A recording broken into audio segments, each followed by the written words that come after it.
Over, I'll be like, I can't. I have to hold it together. Perfect timing. If I barf on one of these paintings, my life will be over.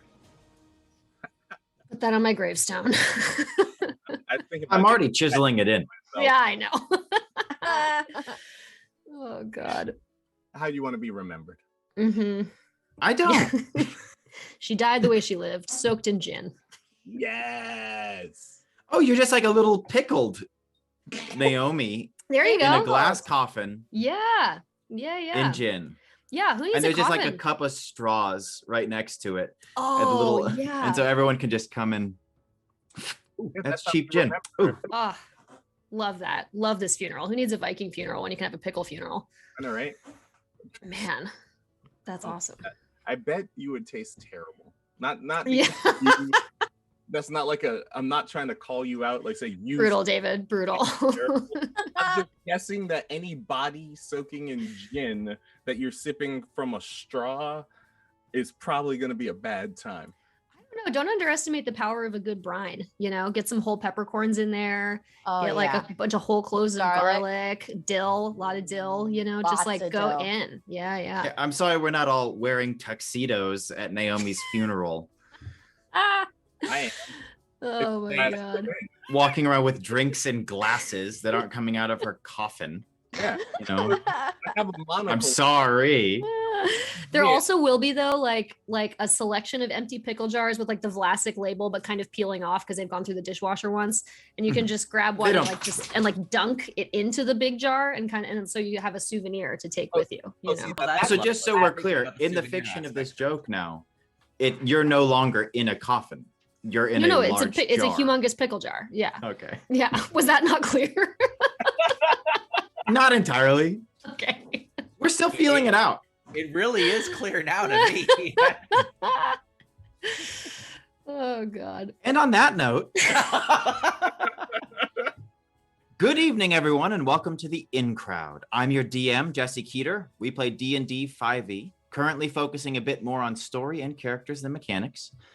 This is episode 8 of a self-contained 10-episode arc. The previous episodes are linked below, along with a recap and all of our social media. Check out our TikTok. It's hot. So go down there, press all the buttons. Okay, do it now because we're about to get rolling. Last episode. The Greased Up Gang, which is the name of the group because you've yet to come up with a consensus on a different name. We haven't had time. You defended Duchess Halandra's palace from a zombie invasion, discovered the secret prison, Karzer Elarak, rescued Ambassador Cremil from certain death, and Argus was about to uncover the secrets held by the Lich. Now, episode 8. Race to the Duskwell. Let's roll.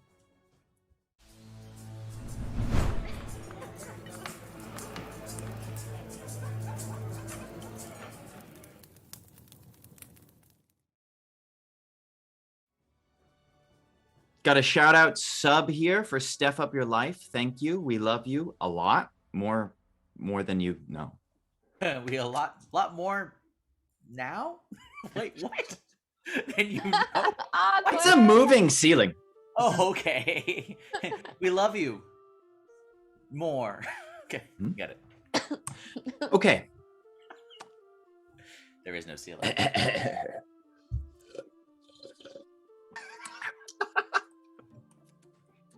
The image of a massive skull looks down upon you all and laughs as it rejoins with its body. Argus, green flames surround your skull and burn into your mind. Everything about you is revealed like an open book. The ease of childhood, kissing your true heart for the first time, the loss of her, the defense of Hume, your son, the fracture of your people, and the bubble of madness protecting you from all your pain.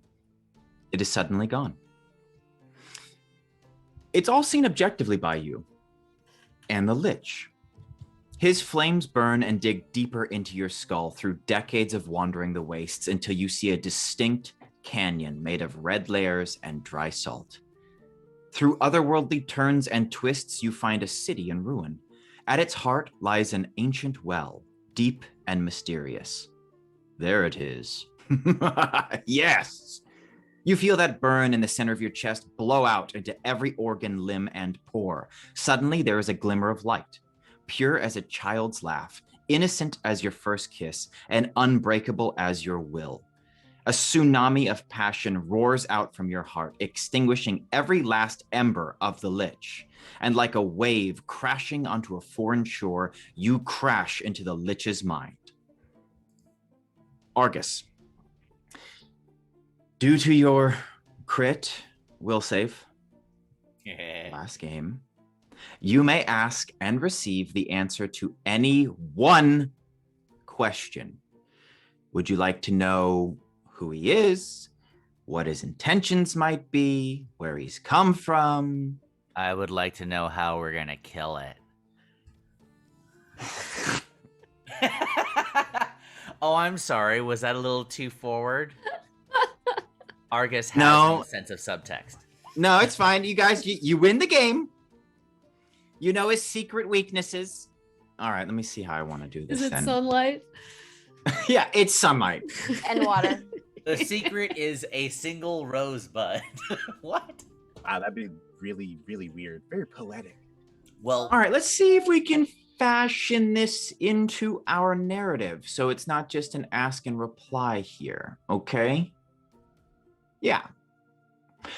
In this moment of clarity, Argus, you are transported.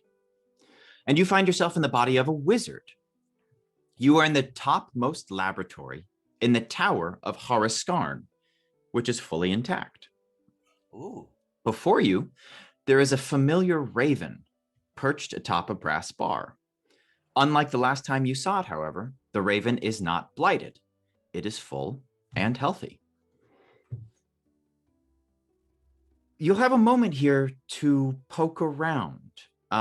Think Wizard's Laboratory, top of a tower, a very Saruman pre-allegiance with Sauron vibe. Is there anything you're kind of poking around at?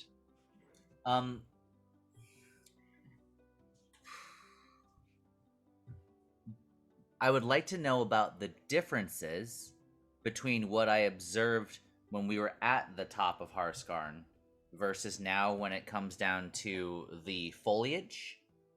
Okay. And when it comes down to what we had with the little areas, the pieces that were holding elemental magic, the places sure. that were elemental magic. Okay. The laboratory that you're in is a floor below the roof where the atrium was. Okay. You can see a fine brass spiraled staircase that goes up to the top. I can see myself, and I'm going to do away with that because it's distracting me. Sorry. All you, baby. All you, Argus.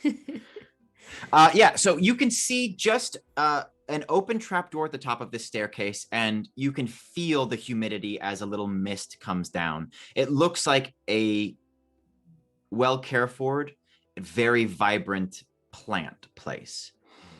As far as the elemental, as far as all the magic that was up there goes, we're getting raided by DM Lair. Welcome. We're exploring in a vision the top of a wizard's tower that has to tie into the intentions of a lich in our campaign. Very happy to see you all. Welcome to the stream. This is the in crowd. We love you. Yeah. Thanks for the raid, y'all. Was that our new dance? Yeah. Wow. Oh, and thanks for the follows. You're spoiling us. You're spoiling us. DM Lair, this is Twitch Christmas morning for me. Aww. Okay, Argus. Yes. In regards to the evidence of the elemental magic that you found on the roof of this place, you actually see a workstation before you where there's a lot of blueprints, scrolls, some of them unrolled. You feel a little disassociative as this body moves towards the table and takes a look. What's laid out there, and I think it's difficult for you to piece it all together because it is some very high-level wizard stuff. Being a druid, you're a bit more in tune with natural magics and nature. This is all academic.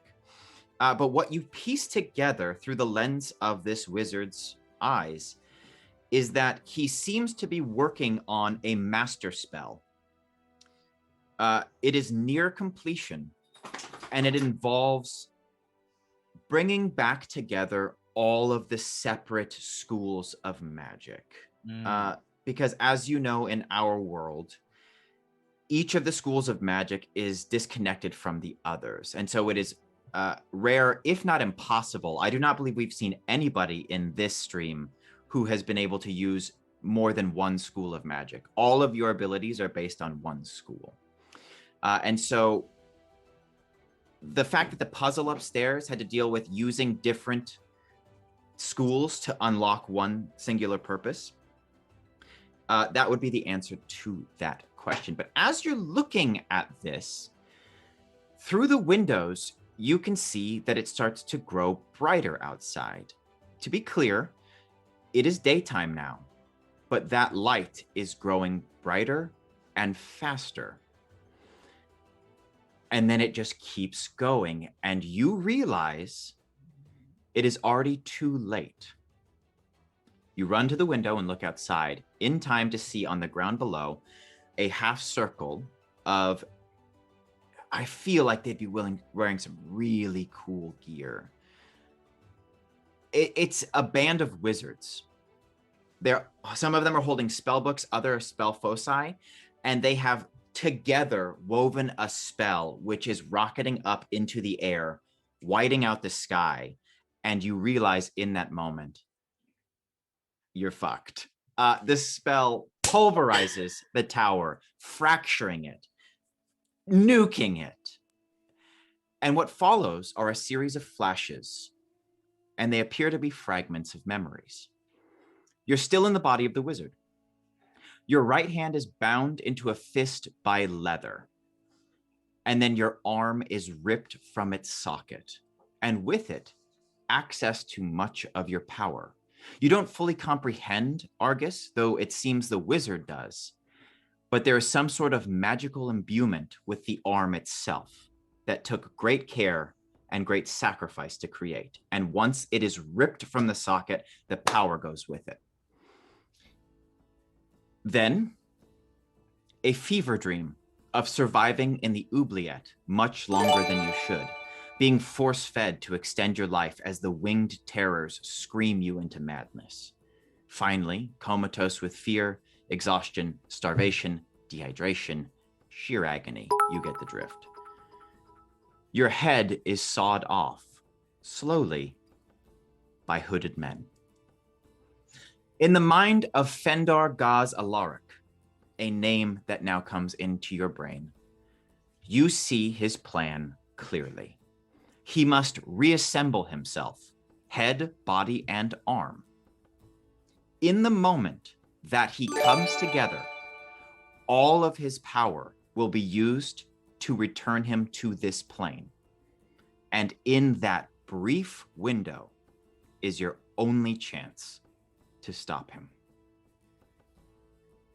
That is the information you receive.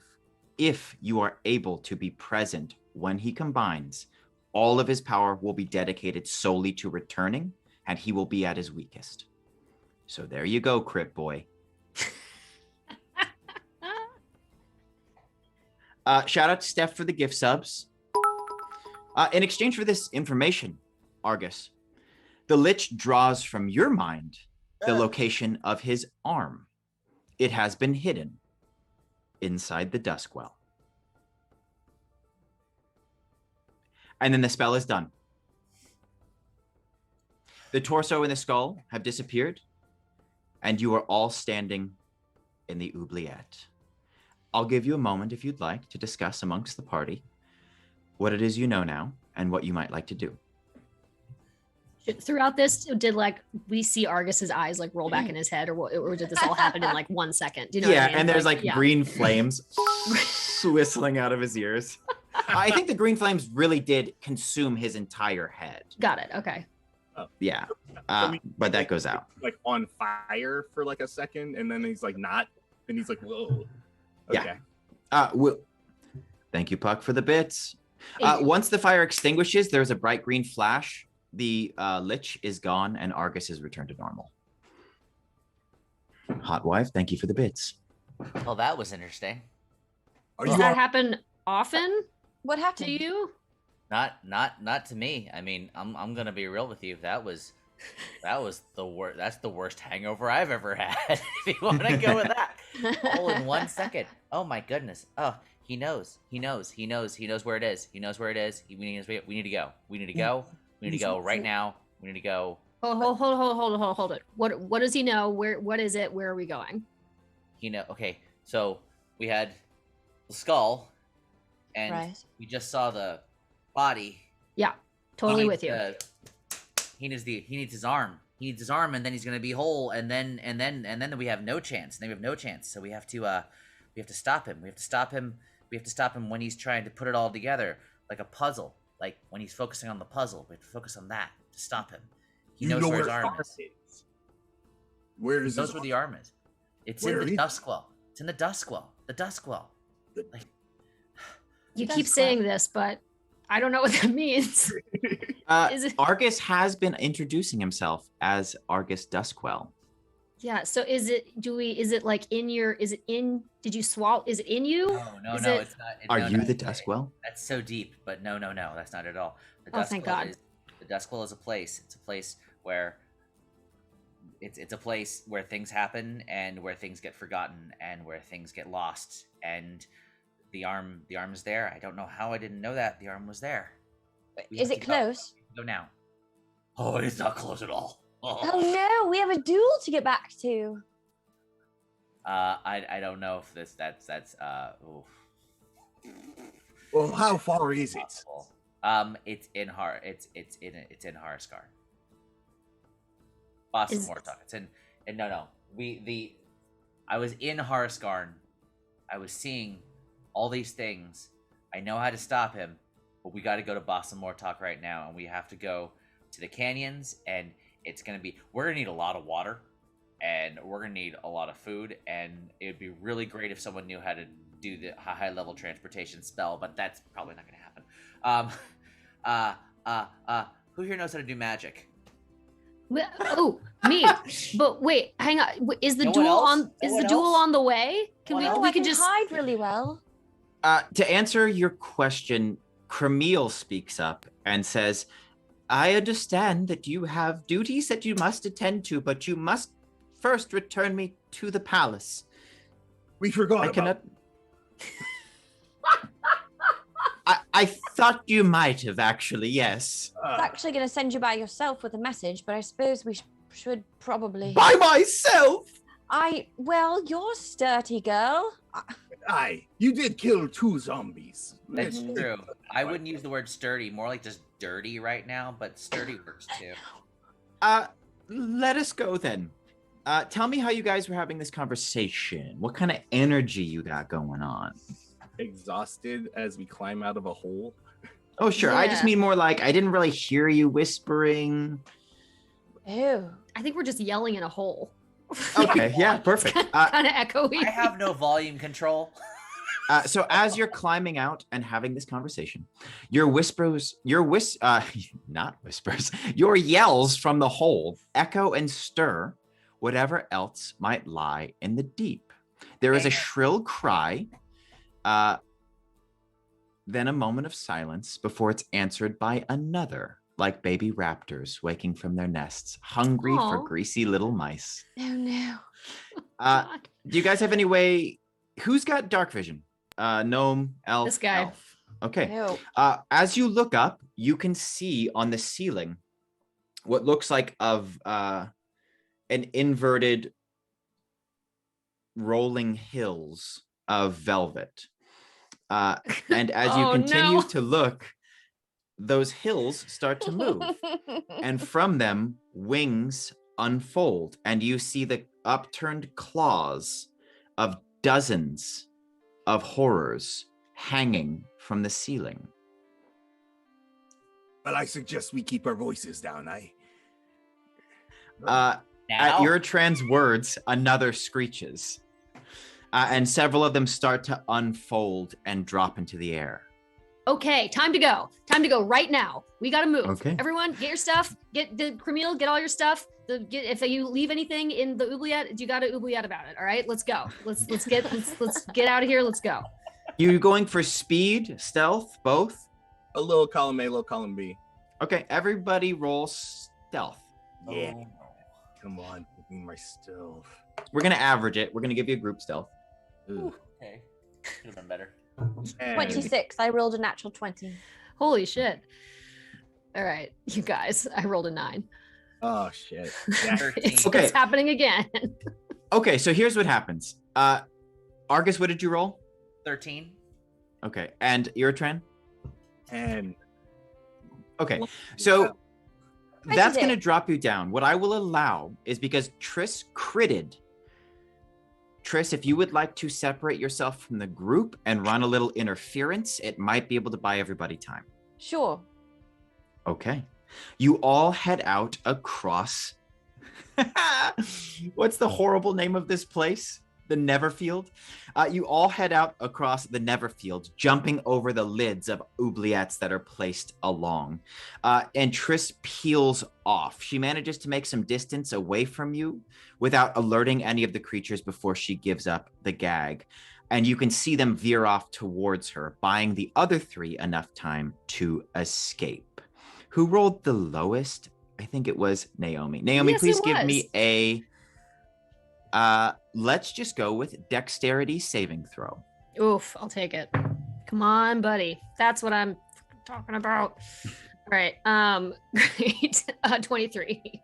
Okay, you jump over what is a skeletal arm thrust up from the oubliette. It is not living, it is just an obstacle, which you clear without hassle. And the three of you make it to the edge of the Neverfield and back towards the ghost lights in time.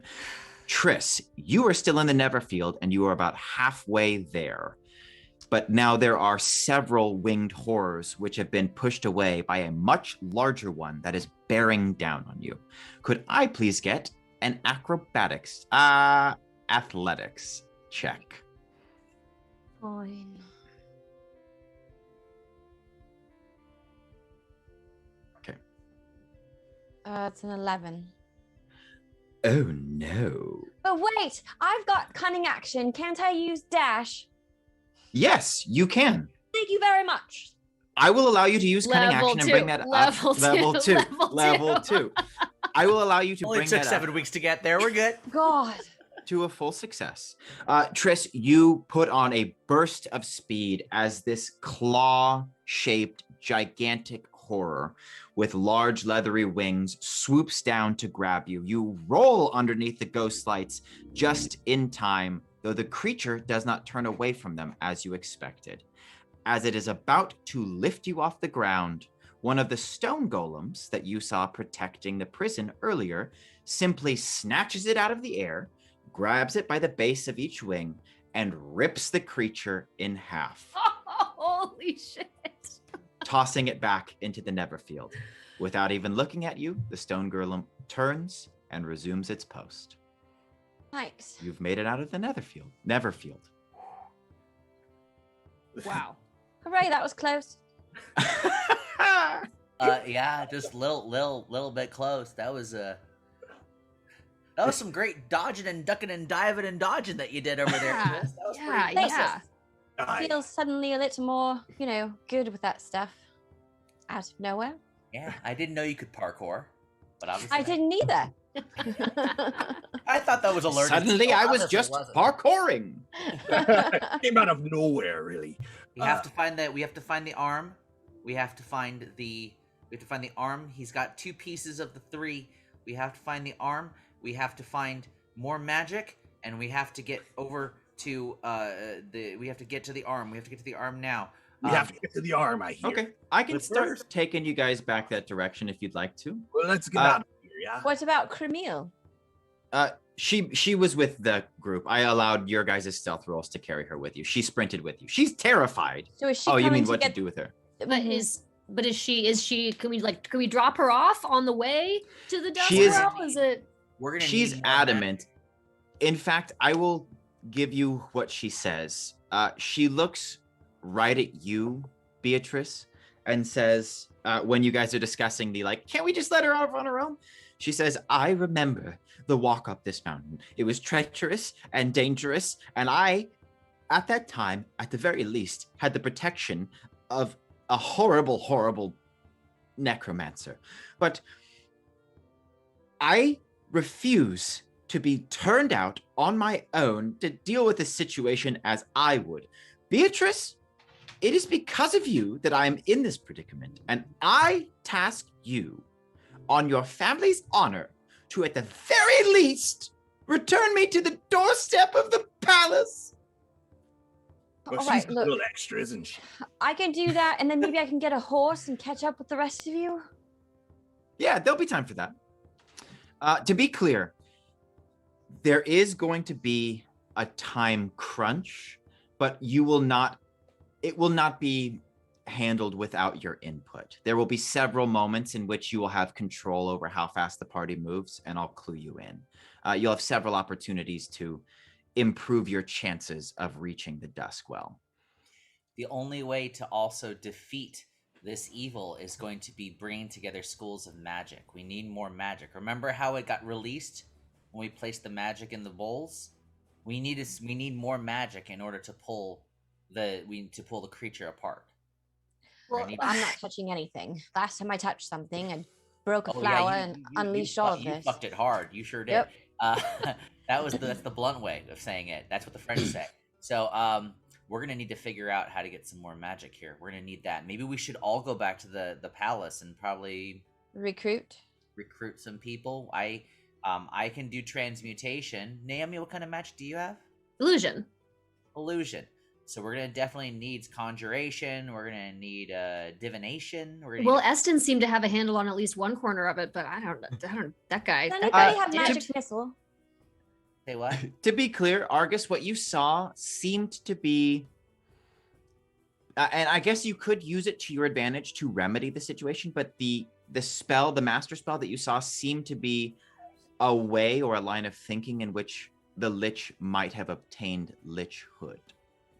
And so... Oh, I see. Okay. You could perhaps seek to reverse engineer the spell, though it was at a level that was outside your grasp. The main thing you learned from the vision is that the moment at which you strike will be vital, not so much how you go about striking. Understood. Thank you. Okay. Cool.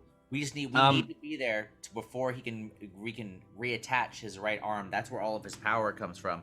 If you think he was powerful before, you guys have this conversation and it carries you away from the ghost lights and back towards the mine. And Bryce, your old friend Iratran, is actually there waiting for you, and he's very happy that you're not dead. You should be, because we were close. You still need more protein in your diet, Mr. Bryce. Yes, I thank you. My diet is far from in my control, but I will keep it in mind. You should negotiate with the chef. Bryce leads you to, well, just through the prison. It is a very big place, but he takes you through so you don't get lost in it. As you go through, you see all of the cells, all of the prisoners lounging who aren't on duty. You do pass through the mines at first and see everyone laboring for those different types of ore and rock. And throughout all of this, there are stone golems paying you no attention, and they are just pacing or statuesque. And as you get to a better lit area that you can tell is where you first entered the prison, Bryce actually pulls you aside, Iratran. He just kind of hangs back and he just says, Iratran, I was hoping... I'm gonna go with the way that I started that sentence on accident. I'm gonna let my dog out real quick. Away with you, foul beast. Aww. Her outfit. He gets cold. You do the same thing all dogs do, where it's just like, I want to go outside. Open the door, it's like, do I though? I changed my mind. Bryce pulls you aside, Iratran, and he says, I hoped that maybe you wouldn't have made it out to Neverfield and saved me the trouble here. But I feel I owe you an apology that's decades in the making. So instead of apologizing, you wanted me to die? Well, it would have been easier for me. I do miss you. You've You're nothing trying to to apologize for. a long time ago on the beach of an island that I have been unable to find on a map since. You stood up for someone who could not stand up for themselves, and you went against everything you know and treasure to do so, and it cost you much. And on that day, I did not stand with you because I was afraid of what I might lose if I did. Staying with that life, protecting the pirate's code in that way, well, you can see how it fared for me as I've spent a good deal in this jail. I've regretted it long before they locked me up, Iratran. You were a friend, you were loyal, and you were strong, and I would have fared better at your side than theirs. And I apologize. Well, Bryce, it means a lot to me to hear those words. Just know that even though our paths diverged, which is a big word for me to know. I know. I know a true friend when I see it. So, nothing to apologize for. He extends a hand. I slap it away and I hug him. Okay. While you're hugging, he actually leans in. You've, at this point, gotten to the door. You can see the hunchback guard that you met before. But while you're hugging him, Iratran, he whispers into your ear. And he says, I've knowledge of the Venger and its scouting routes. I know their secret codes. Now is not the time, but should you, a capable adventurer, find a way back here someday, and a way to set me free, I'd be more than happy to take my place at your side and give you everything you need to destroy them. Well then, Bryce, I'll be seeing you soon.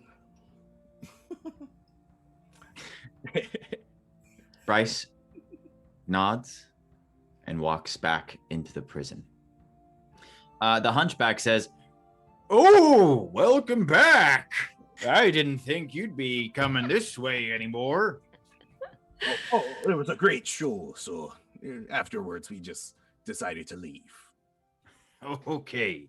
Well, we've gotten word back from the palace, and seems like everything's settled down. I won't have to lock you up because everything you said seems to be true.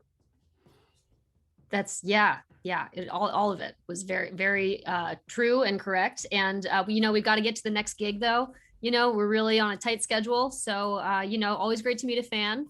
And we'll catch you at the next show. Maybe get you some little backstage pass action. T-shirt.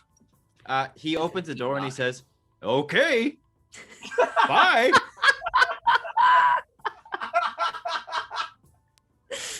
Oh, all right. And as you're on the way out the door, he says, "Oh, I almost forgot." And he digs into his vest. He's wearing a very fucking sweet vest, and pulls out of the pocket a folded note, and he hands it to the group. Any of you are able to read it, and he says, "All right, well, bye." And he closes the door, and it blends back into the wall. Bye. A note? What a nice fellow. He's nice. A note. Would you like to read it, Beatrice? Yes. It says, "Thanks for all your help. I owe you one. Eston." And expertly drawn below the message is the picture of a butt. Oh, I hate that guy. Oh my God. But why the butt? That's a valid question, actually. Why the butt? I thought he said button. No, butt. He drew a butt. It's a butt. Like a peach? Like a He butt. drew. Look at it. It's got hair on it. Like- He's just messing with us, man. It's a so hairy uncool. butt. We gotta find this arm, and I'm gonna slap him upside the head with it. I Whose swear butt to God. is this supposed to be? Because honestly, like, is he saying this is whose butt is this that he drew? Butt, and we're seeing his butt. It's probably his butt, right? Well, that's a disappointing looking butt. I mean, if I was gonna show off my butt, I'd make sure it looks better than that. Well, he's drawing it from memory. I bet he can't really see that. That's an excellent point. He's also missing his right arm, which is the arm he probably draws butts with normally. So let's be sure about that. Offhand butt, if we think about that. Camille says, if we're finished with this enlightened conversation, You're right, I you guys. We wouldn't- should just turn the other cheek. One more. Butt. Let's leave it in the rearview mirror. just a reminder, I don't care for puns, but continue to enjoy yourself. The walk down the We'll mountain sit on is it. hard. Jesse's soul leaves his body. The walk down the mountain is hard and the night very long. Ambassador Camille tromps forward diligently, but looks like a rough-ridden wild horse. You come to an overlook and take in the purpling sky. Camille looks out and stares where the capital is silhouetted. A new day is coming. I cannot wait to see Jean-Luc again. I hope my captures only serve to illuminate his true feelings. And perhaps spurned by how recently you've just read the name Eston on the note, Naomi, a pang of guilt hits you hard because none of this would have happened if you hadn't helped Eston escape in the first place. And you feel like breaking the news of Jean-Luc might be a step in the right direction to make things right. Oh, come on. Camille. Yes? How you guys were kind of having a tough time the last time we saw you. Is that it seemed like you were kind of ending things. Is that right? Well, I hope not. True love is never easy. No, of course, but sometimes when you gotta go, you gotta go, right? And maybe it was for the best. I don't quite understand what it is you mean. Jean-Luc's dead. What? It was I'm so sorry. There was a whole zombie thing and it was very overwhelming and the you remember the green flame and the skull and it was in him and then it came out. I won't go into detail because it was anyway, he died very peacefully and without pain. And I put my hand over Naomi's mouth and say, I am so sorry for your loss. And then just start dragging her away.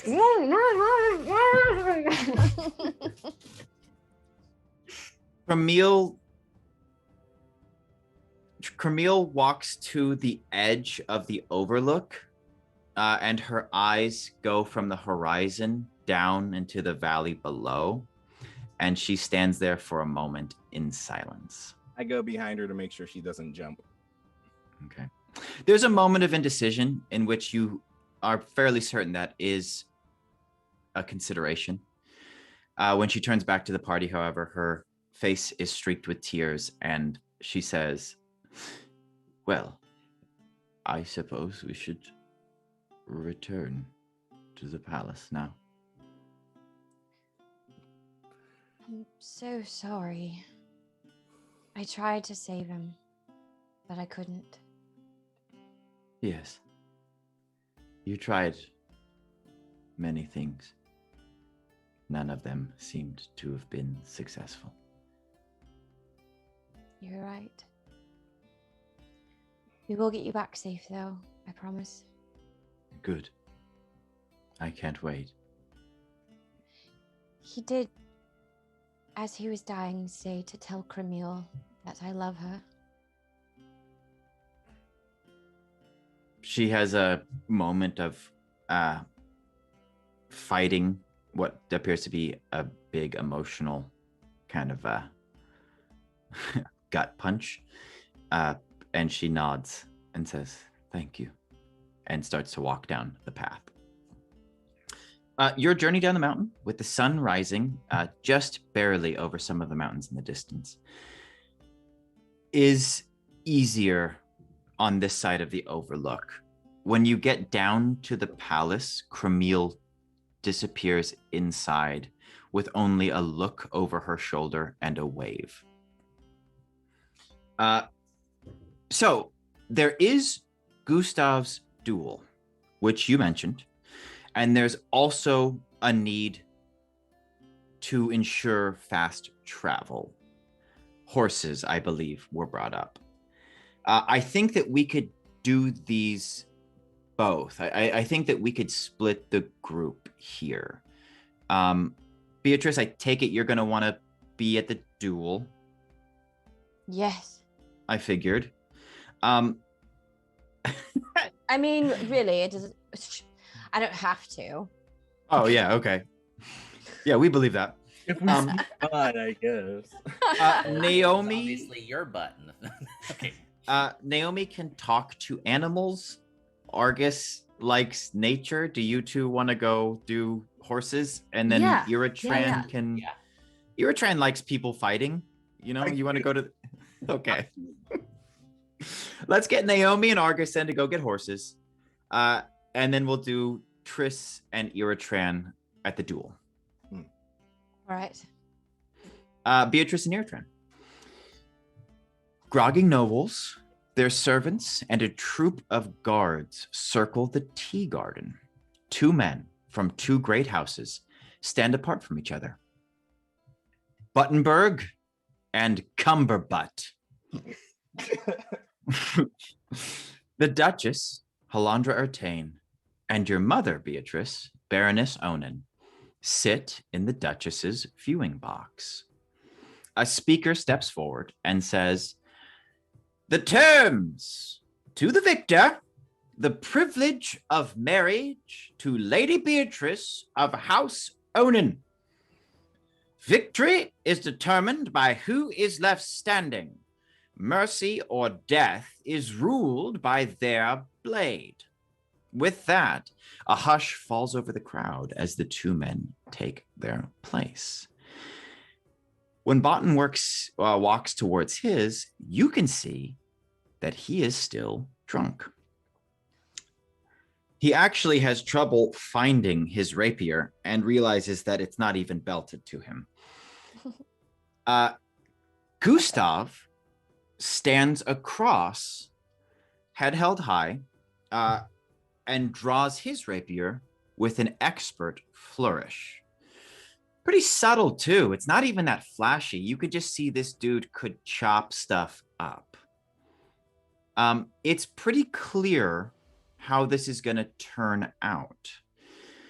When Botten puts up both hands and says, "Yes, my family is long in the tradition of dueling. We know what our rights are here. This scoundrel will not take advantage of my physical ailment. As is my right, I call forth a proxy." Ooh. You see, peeling out of the crowd, as if on cue, a rather foppish brute. He's a good-looking guy. Also pretty built. If we're talking D&D classes here, we're probably looking at fighter. The blade that he pulls is not ostentatious, but it is finely crafted. You can see the price tag on this thing. It looks sturdy and sharp. and it's just maybe 2 inches longer than you'd expect a rapier to be. That length of blade would take an incredibly practiced hand to wield in any kind of quick manner. And you can see Gustav lose a little bit of that confidence and actually fumbles with the next flourish of his blade. The speaker steps forward and says, House Bottenberg will be represented by proxy. Our duel begins when light breaks from the east. When you turn to look at the mountains, you can see that the sun has not yet risen from this point in the palace, but it is about to. Beatrice, what would you like to do?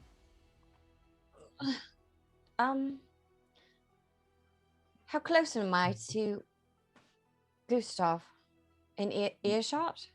Yeah, I think that you could be in his corner. That makes sense to me. Right. I mean, really, I would like to fight for my own hand, but... Would you? I would. Bring that to Gustav. I would like to do that very much. Gustav? Yes, we've only a few seconds there, Beatrice. I should be preparing. Let me fight by proxy for you, for my own hand.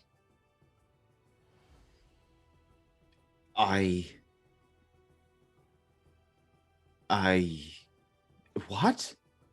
Well, look at it this way. Either you win and you're stuck marrying me, and we barely know each other, or you lose and I'm stuck marrying Barton. But if I fight for myself. Roll persuasion. With advantage. Because that's a great argument.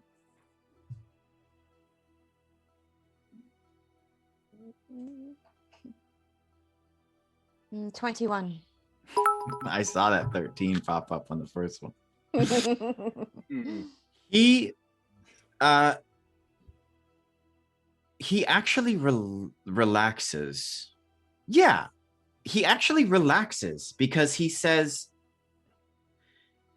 though I am afraid of what might happen were I to step into the ring with this, well, this proxy, as Botten has called forth, is known for being a sellsword in the duels of the nobles, and I have seen him fight, and I do not think I would fare well. Though I would never step away from this duel out of fear, for I am a man of honor. If I were in your position, I too would seek to fight for my own. I believe it to be the more honorable choice to allow you to do so. And with that, Gustav turns and says, as is my right, I too shall be represented by proxy. I nominate Beatrice Onan. And there's a gasp in the crowd. What? I'm shocked. Specifically, your mother rises from her seat, ready to shout, but the Duchess places one firm palm on her hand, and the Baroness freezes and lowers back into the seat. Okay, here's what's up, Beatrice. There are going to be rules to the duel. We will roll initiative. Let's just get that out of the way. I got a 30. Utame cosplay, thank you for the bits. 14.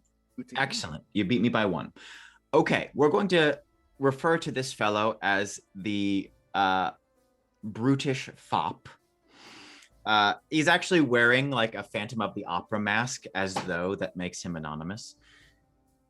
Here's how it's going to work. The duel is in a circle that is rather tight, I think. And so it will be assumed that both of you would be using your movement to dodge. So we won't need to worry about positioning. This is going to be fencing with rapiers rather than dull points. So I won't be able to use any cunning action then? No. All right. Actually, I'm going to augment the rules slightly to facilitate that because it's new and you should be able to use it. So typically, both of you will be attacking each other at disadvantage, assuming the other person is using their movement to dodge. Right. Any hits that make it through AC will count towards fatigue, not health. And when one of you reaches 0, the other person will have the choice to kill or spare the individual and win the duel. It is your turn first, Beatrice. Both of you move into the circle, and there is a moment, several of which, of hushed silence as all eyes in the tea garden are on the mountains to the east. And then the first ray of sunlight breaks over the mountains, and your opponent lunges at you. It is your turn. You will be able to use cunning action twice during the duel to negate the disadvantage when you attack. So it would be more like use disengage would be the option, because there's nowhere to hide. Right. Here's what I'm doing. I'm kind of futzing with the rules. We're just going to take your ability of cunning action, which allows you to be faster. And so instead of attacking at disadvantage twice, you'll be able to do a straight attack, giving you... Straight attack. Yes. All right. So right now I just roll my rapier at disadvantage. Yes. And whenever you'd like to, 2 different times, you can call cunning action in advance and get regular. 10. All right. 10. There is a flurry of rapiers clanging, but your attack does not get through. Oh. Your opponent rolls a 19. How does he feel fighting a girl? Wait. Honestly, I've no problem with it at all, and any in the crowd who say otherwise are sexist and misogynistic, he announces to the group.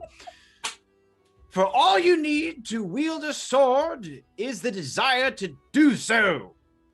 He then hits you with his blade. That is going to be for 3 damage, a low roll. It will count. You will be tracking your HP, but it will be considered fatigue damage rather than real damage. And it is your turn. Right. Oof. All right. This time I would like to use my cunning action. Okay. Roll straight roll. Please don't be wasted. Oh my God. 8. You miss again. You are parried effortlessly as the foppish brute lunges in for an attack. What is your AC, just so I can be tracking this as well? It is 15. He misses. As you reel from his first, you second and block it. He's actually going to be attacking at disadvantage from now on. I rolled again just to see if I crit failed. It is your turn, Beatrice. Should have waited for that. Oh, so good. 24 was my lowest this time. That is going to hit. Will you tell us a little bit about how you are carrying yourself in the ring before you strike? What do you mean? Like, how are you fighting? What's the flavor of this duel? You are in front of all the nobles, the Duchess, and your mother, dueling to earn your own hand. How would you carry yourself?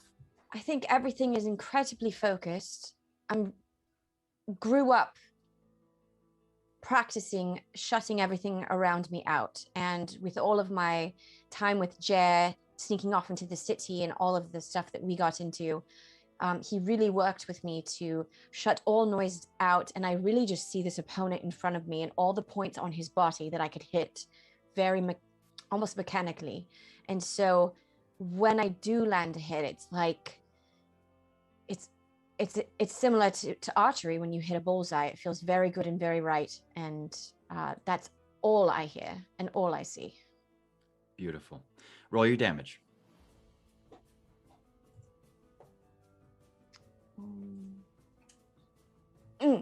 That's a 10. Get the fuck out of here.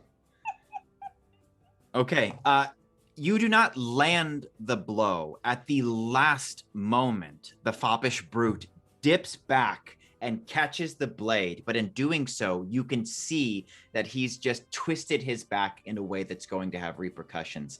And he pushes your blade away, caught completely off guard and now a little unsettled. And Gustav goes, whoop! The low roll is going to be an 8. And in this strike, you see him flinch as he extends his arm because he has done something to his back in order to block that last blow. Your turn.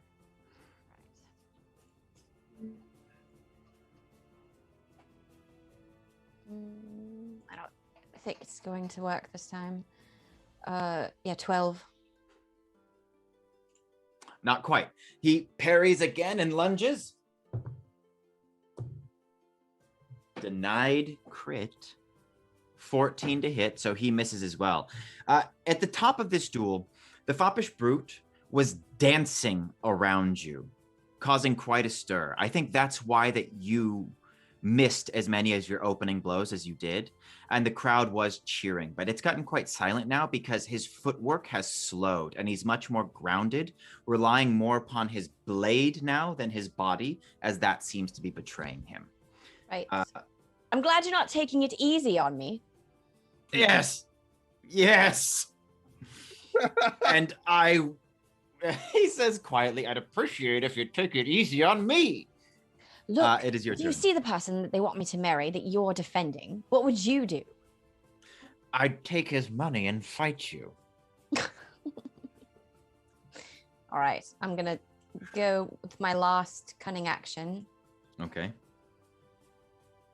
That's a 19. That is going to do it. Roll damage. 10. So this has been music of steel on steel. Both of you are floating. At first, he is now more grounded.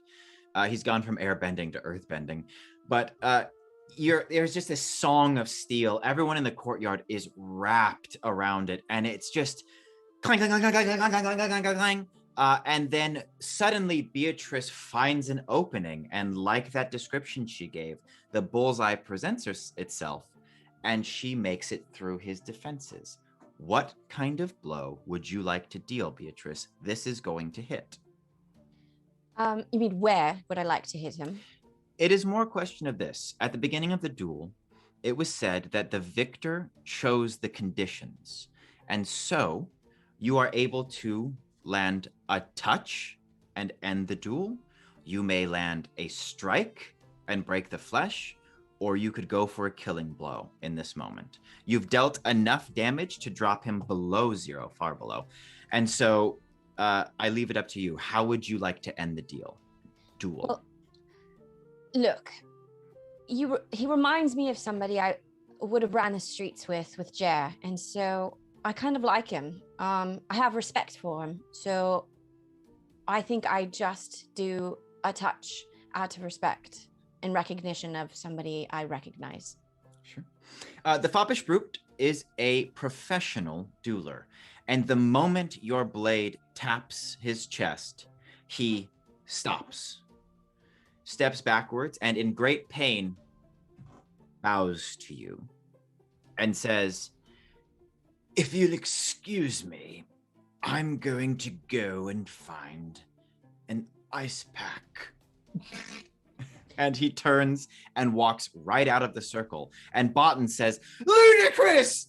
Ludicrous! And now the group that is gathered around the duel has erupted at this upset. Well done, little lady. I think I take a moment to look around, incredibly proud of myself and happy to have the support of the people here. And then I look at my mother and the Duchess, and I smile, and I slightly bow, and I drop. Well, no, that's my rapier. I'm going to sheath it, not dropping it. Your mother does not move. She seems to be frozen solid. The Duchess, however, nods to you and steps towards the front of her viewing box and says, Well, Lady Beatrice, what a surprising turn of events. It seems we've come at a crossroads here, and your life is full of such tough decisions. Having won the duel for your own hand, it is now up to you to decide whom you wish to end up with, or who you wish to not end up with. Your fate is your own, Lady Beatrice. By winning this duel, even as a proxy, I see no reason for you to be given to anyone else. What would you like to do? I look at Barton. And he's going, me. And I look at Gustav. And he says, well done. If the Duchess permits it, I would like to extend my choice for another year and let me get to know both of these two so that I can make an informed decision. As right now, I feel like I'm being pressured into making maybe one of the largest decisions of my life. As you wish. You shall leave this dueling circle as your own woman, free to do as she wishes. Take a year or more. Choose one of them or neither. It is up to you, Lady Beatrice. You've proven, beyond a doubt, that if anyone can handle themselves, it is you. Thank you so much. You have no idea. The crowd... Watch us all crit fail everything from now on. The crowd disperses as the sun has come up and it is beautiful in the tea garden. Gustav puts a hand on your shoulder and says, if you don't mind, I'm going to go and start drinking. And everyone leaves. Naomi and Argus. The stables are near empty of handlers. You imagine all hands that were awake are at the duel. A black and white Shire horse whinnies at you, Naomi, and says, carrots, bitches. I'm Horse James, and carrots are a hell of a drug. Oh my God. I wasn't ready. Neither was I. Can I roll insight on this horse as it looks at her and kind of telepathically tells her that? Yeah, so it's not actually telepathy. Argus, you hear the horse. It speaks to animals, so I would like to see if I can gauge what it's trying to say. Roll some insight. I got a 14. You can tell, without a doubt, that this horse isn't just making noises in recognition of your arrival. It is, in fact, speaking to Naomi, though you don't understand it. And the cry of this horse is answered by a steady bray from other hackneys, drafts, and mustangs.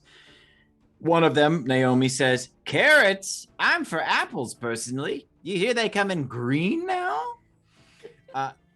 There's the legs of a small boy rustling in a bale of hay behind an open stall next to you, but he settles back into sleep, though you're not sure how deep it is. You need horses. They're talking to you. What do you want to do? Great. Well, Horse James, wow, what a treat to meet you. That's me. Naomi, my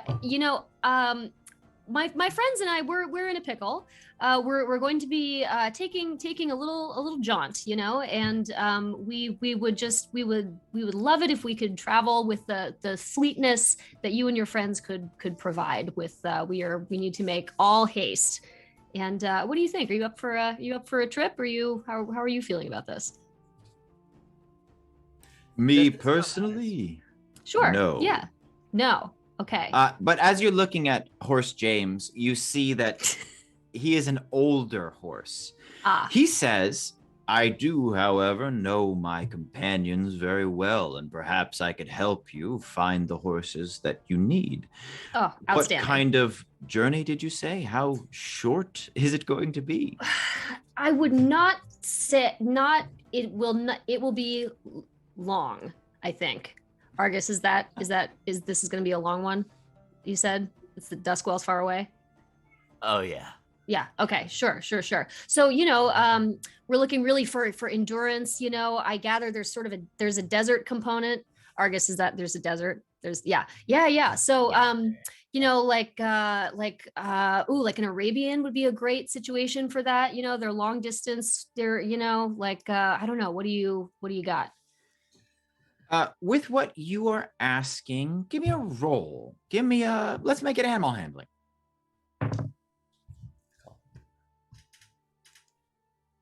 That's a 19. Oh, that's good. Yeah, so with everything that you've asked and all the information that you've given, because you were, for once, Naomi, pretty upfront. I resent that, but thank you.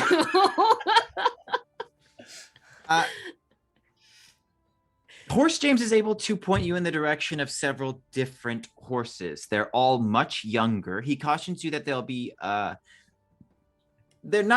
they're all broken, but they're just some of the wilier, younger horses. But they will carry you a great distance and do so rather quickly. Here's the deal. You've now found what I will say is and mark this down. You've got the perfect 4 horses. You will get advantage on any survival checks that you need while riding them on any of your travels. That might not come up too much, but you will have that boon because you were kind and honest to Horse James. I mean, people are a lot easier to lie to than animals. Animals usually figure it out, But here's the deal. As you're being led around or directed around the stables, as Horse James is locked up, as they all are, you do come across what would be like the pricing board. And for 4 horses, fully outfitted, it will be 100 gold a piece, which will make it 400 gold for 4 horses that are outfitted for the journey. Is the horse kiosk manned? Is there someone hanging out there? No, you get the impression that maybe the stable master went to the duel and left the stable boy who's asleep in the hay to keep an eye on things. So currently you're the only people besides the sleeping youth in the stables. Okay. And you said he was kind of restlessly sleeping? He's just sleeping, but okay. It doesn't look like he's like post karaoke blackout drunk sleeping. Okay. Okay. Argus. Yeah. I'm having a thought. I think I have a few of those every day. Yeah. Good. We can unpack that later. So here's what I'm thinking. Unless you are very wealthy and haven't been telling us about it, because I'm not, just to be upfront about that. Right. Okay, good. We're on the same page here. I'm thinking that we have the horses come with us. And we think of it as sort of a temporary situation, so there's not like an exchange of money. To borrow them. You're asking yes. Yeah. I think that's kind of gonna hit the right price point for us. Mm-hmm. So, my tribe is all about bartering. We don't understand this whole thing about money, so I totally get where you're coming from. Right? I know. It's like all anyone worries about, and everyone's so concerned, and anyway, we can unpack that later. Absolutely. So Here's what I'm thinking. We're gonna unpack a lot later on. This is great. Yeah, well, we have a lot of time on the road to talk about it. So, great. So, okay, good. We're on the same page. So, I'm thinking we just take and we tack up and we go. Yeah. Sure. I think this is a great idea. I mean, after all, we're trying to save the world. Duh. Right. I know. Who's going to begrudge us a couple of horses? Big deal, right? Not that it's not a big deal. Horse. Maybe we should stop talking about it and just do it. Okay. Would you like to do so without alerting the stable boy? Yes. Ideally. All right. Let's get a stealth roll out of both of you. Okay. Stealth? Copy that. I'm going to give you it at advantage because he is sleeping. Nat 20. That's a nat 20 for me too. Get the fuck out of here. I will not. Yes. Okay, cool. What a day. Okay, so that's a 25 then for me. And 24 for me. Okay, this is how I see it happening, okay? We got a wide of the stables. In the center background, there is the feet of a stable boy poking up out of hay. We can just see Horse James's head poking into the left of the frame. And then for the next 5 minutes, on tiptoes, Argus and Naomi keep crossing frame, carrying saddles, carrying gear. And you guys make quick work of saddling 4 horses and leading them out into the fields to a place you are certain is hidden enough and close enough to the palace that when you reunite with your friends, they will be available to you. You have 4 horses. Remember, you're getting advantage on survival rolls that involve horses. Or if there's ever a time where, I remember we're going to do some travel later, but like if there's ever a time where there is a problem and you'd prefer to use the horse to solve it, you will get advantage then. I don't know how much that's going to help, but I do want to give you a little something because that was a fun little scene. On your way out, Horse James is like, peace. I wish you many carrots, Horse James. Thank you. Before we get on the road, Beatrice, there's one more scene that I'd like with you. All right.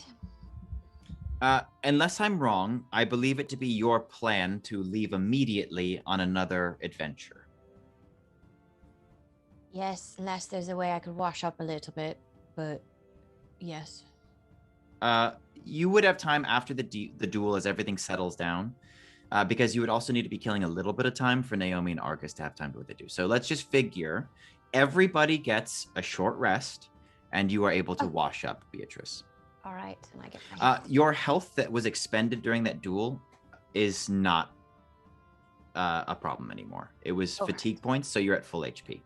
All right, but we haven't slept, but that's okay. Mm-hmm. Your mother approaches you, Beatrice, and says, well, what an interesting morning it's been. Yes. Are you disappointed in me?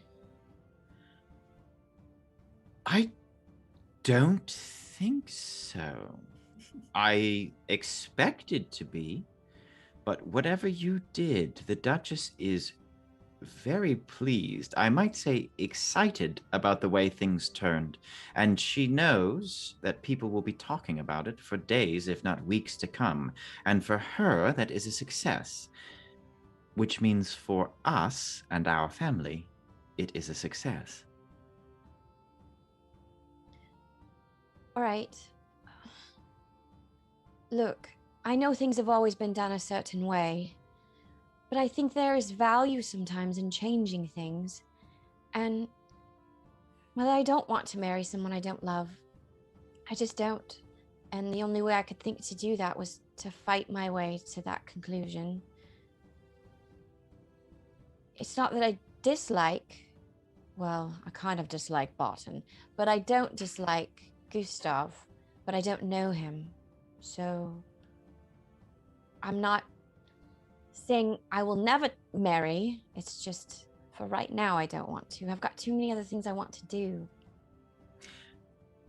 Beatrice, I understand. I happen to be in a position through my station to be able to guide you with a firm hand. Sometimes with suggestion, other times with plea, and often with orders. That is what it means to be the Baroness. You will find that out one day, and when it is your turn, I believe you will need to cut your own path. I would not have chosen the one that you have, but at the very least, it is effective. And you seem to be making decisions with the consequences in mind and with our family's honor in mind. And so, that is why I am not disappointed in you, Beatrice. I am pleased. I am, however, excited for us to get back on the road and go home. Yes. Me too. I'm actually pretty tired. There is one little thing that I need to take care of on Beatrice! It's on Jean-Luc's behalf. You two were close, yes? Yes. And I'm I still am sorry. grieving, and I don't know how to process it quite yet. But if you'll allow me to meet you and Father back at home so I can take care of this, I'll be there soon.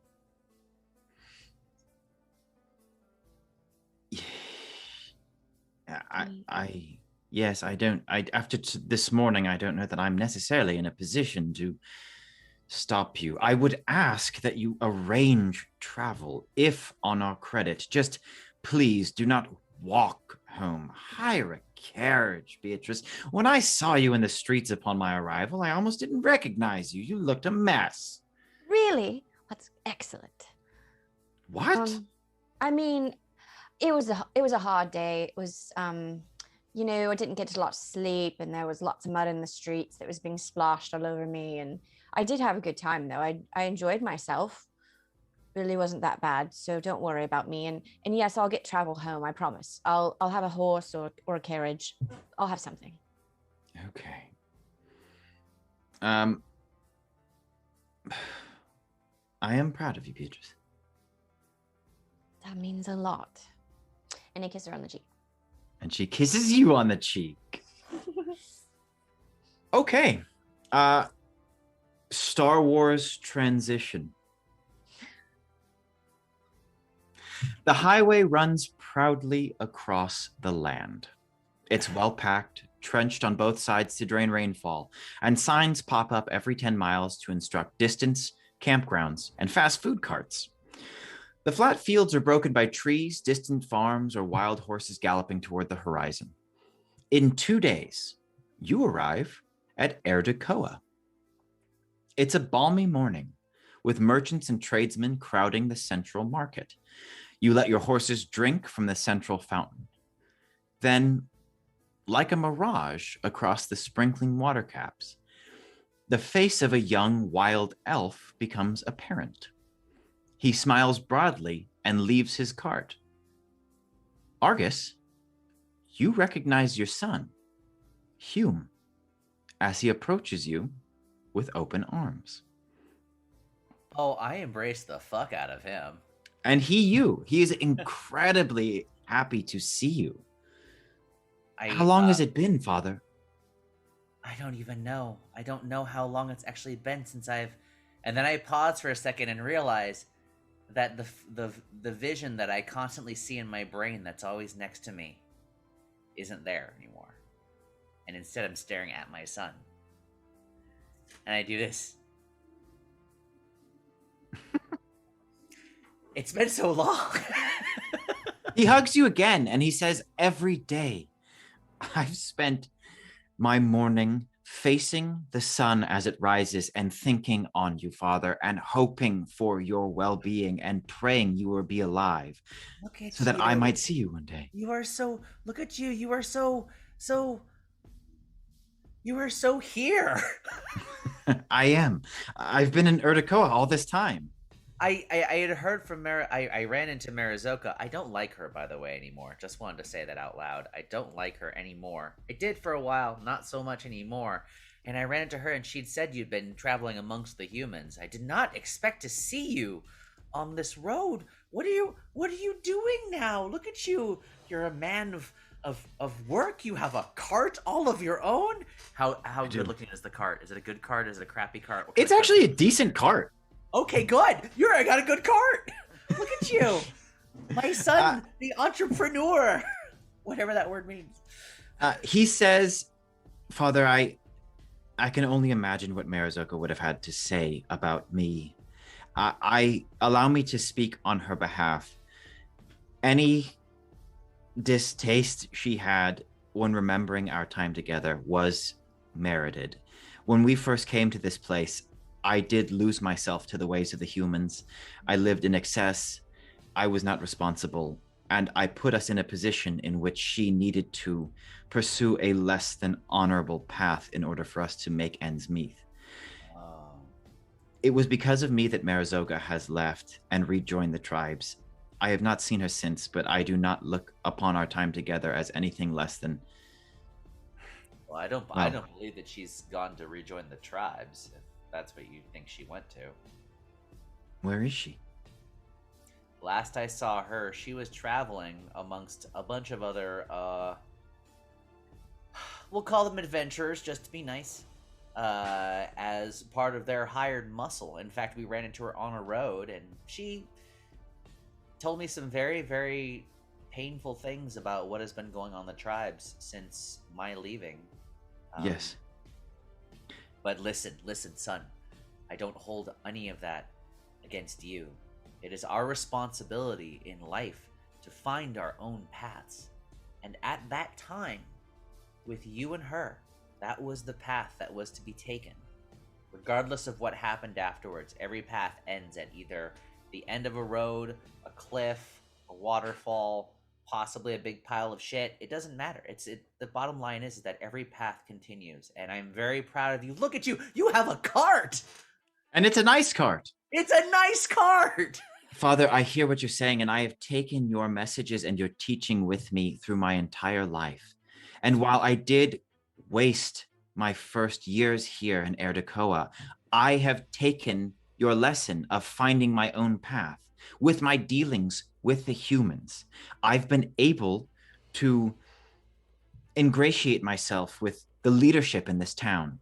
I am acting as an ambassador between the humans and the southern elves. If you recall, it was the humans' encroachment on the forest and the southern elves' burden, not shared by our tribe, to keep them at bay.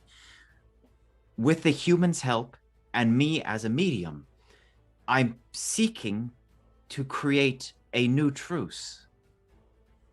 Oh, my boy. I'm so proud of everything that you have become. Now, can you please explain money to me? I have not figured it out yet. I am so confused. What is this thing that they keep saying has value that's just made out of metal? I don't get it.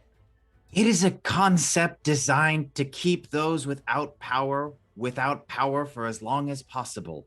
It is something that the rich use to get richer, to exploit those with goods, and to ensure that those who come after them keep their power and their name moving forward. It is a horrible and evil concept, Father, but a necessary one in this town, unfortunately. I used money to buy this cart. See, why can't anyone else explain it that easily? I don't understand why everyone makes it so complicated.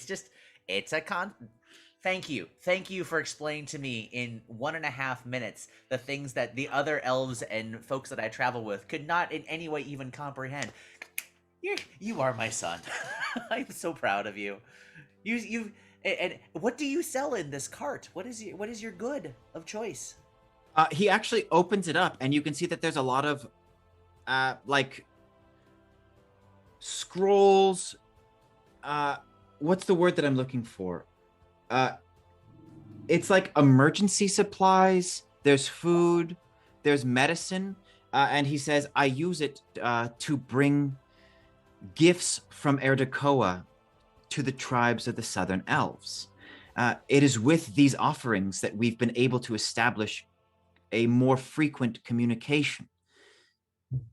I use it to bring good tidings to our people. I'm on the verge of tears at this moment. Son, I'm so proud of everything that you are and everything that you've become. I could not be prouder in this moment. I want you to know that we are currently in a predicament of sorts. Long story short, save the world. But yes, of course. Of course, right? I mean, but we could use a little bit of help. I know I haven't asked you for anything for a while, mostly because I had no idea where you were, but I know I haven't asked you for anything for a while, and I could definitely use a little bit of help from you at this moment. What is it you need, Father? Well, first and foremost, we left very quickly from the capital post-haste. We are traveling to Bassa Mortok currently right now to save the world from yes, of course, Flaming of course. Skull unit. Long story, creepy, scary monster things.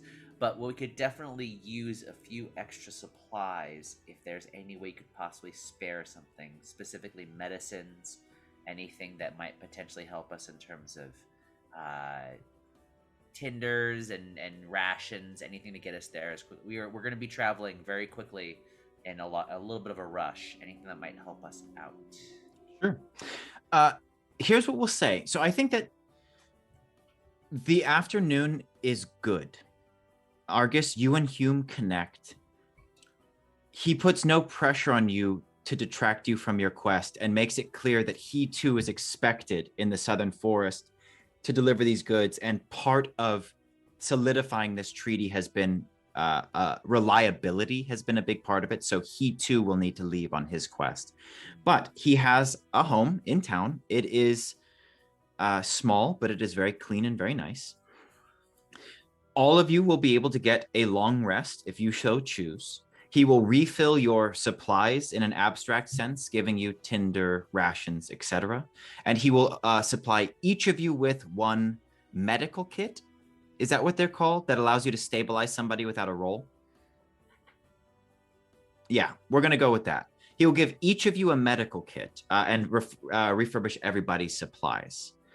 And so after everybody's rested and cleaned and resupplied, Hume walks with you to the town exit. It's, in the wall.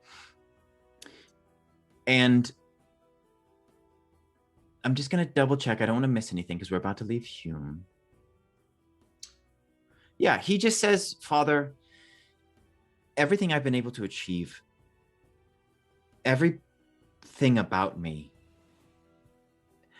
this has all come from what you taught me, not only through the easy times of my childhood, but more importantly, in the sacrifice you made in Basamortok that day.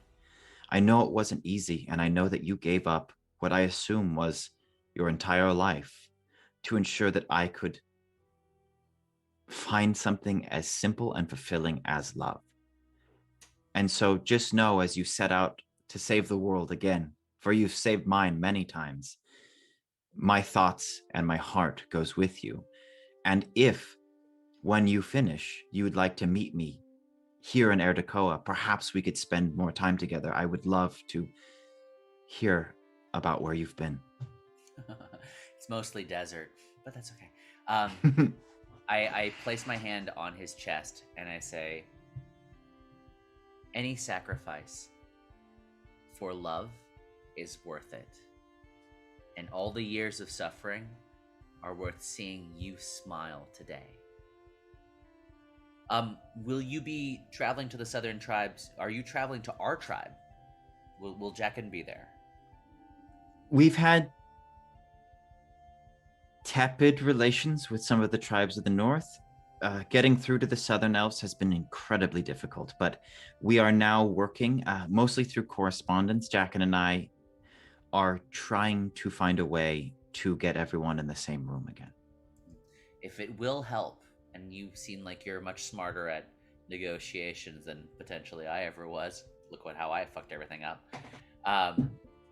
Tell them that I am doing my best to save the world so that we in the future may be able to work as one tribe again.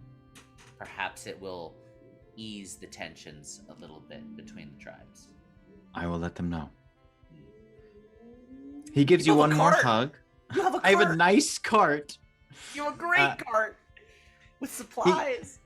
He gives you one more hug, and then I think, just to kind of like abstract it, I think that Hume knows all of the exits of Erdekoa, and he's also done quite a bit of traveling. And so as you all have walked through the town and talked about where you've been and who you are, Iratran, Hume tells you that if you are planning on going into Basamortok, as you have the skills of a sailor, it would be faster to hire a barge to take you downriver than it would be to take the horses. And Hume says that he can look or he knows someone because he is leaving. He knows someone who could look after the horses for you.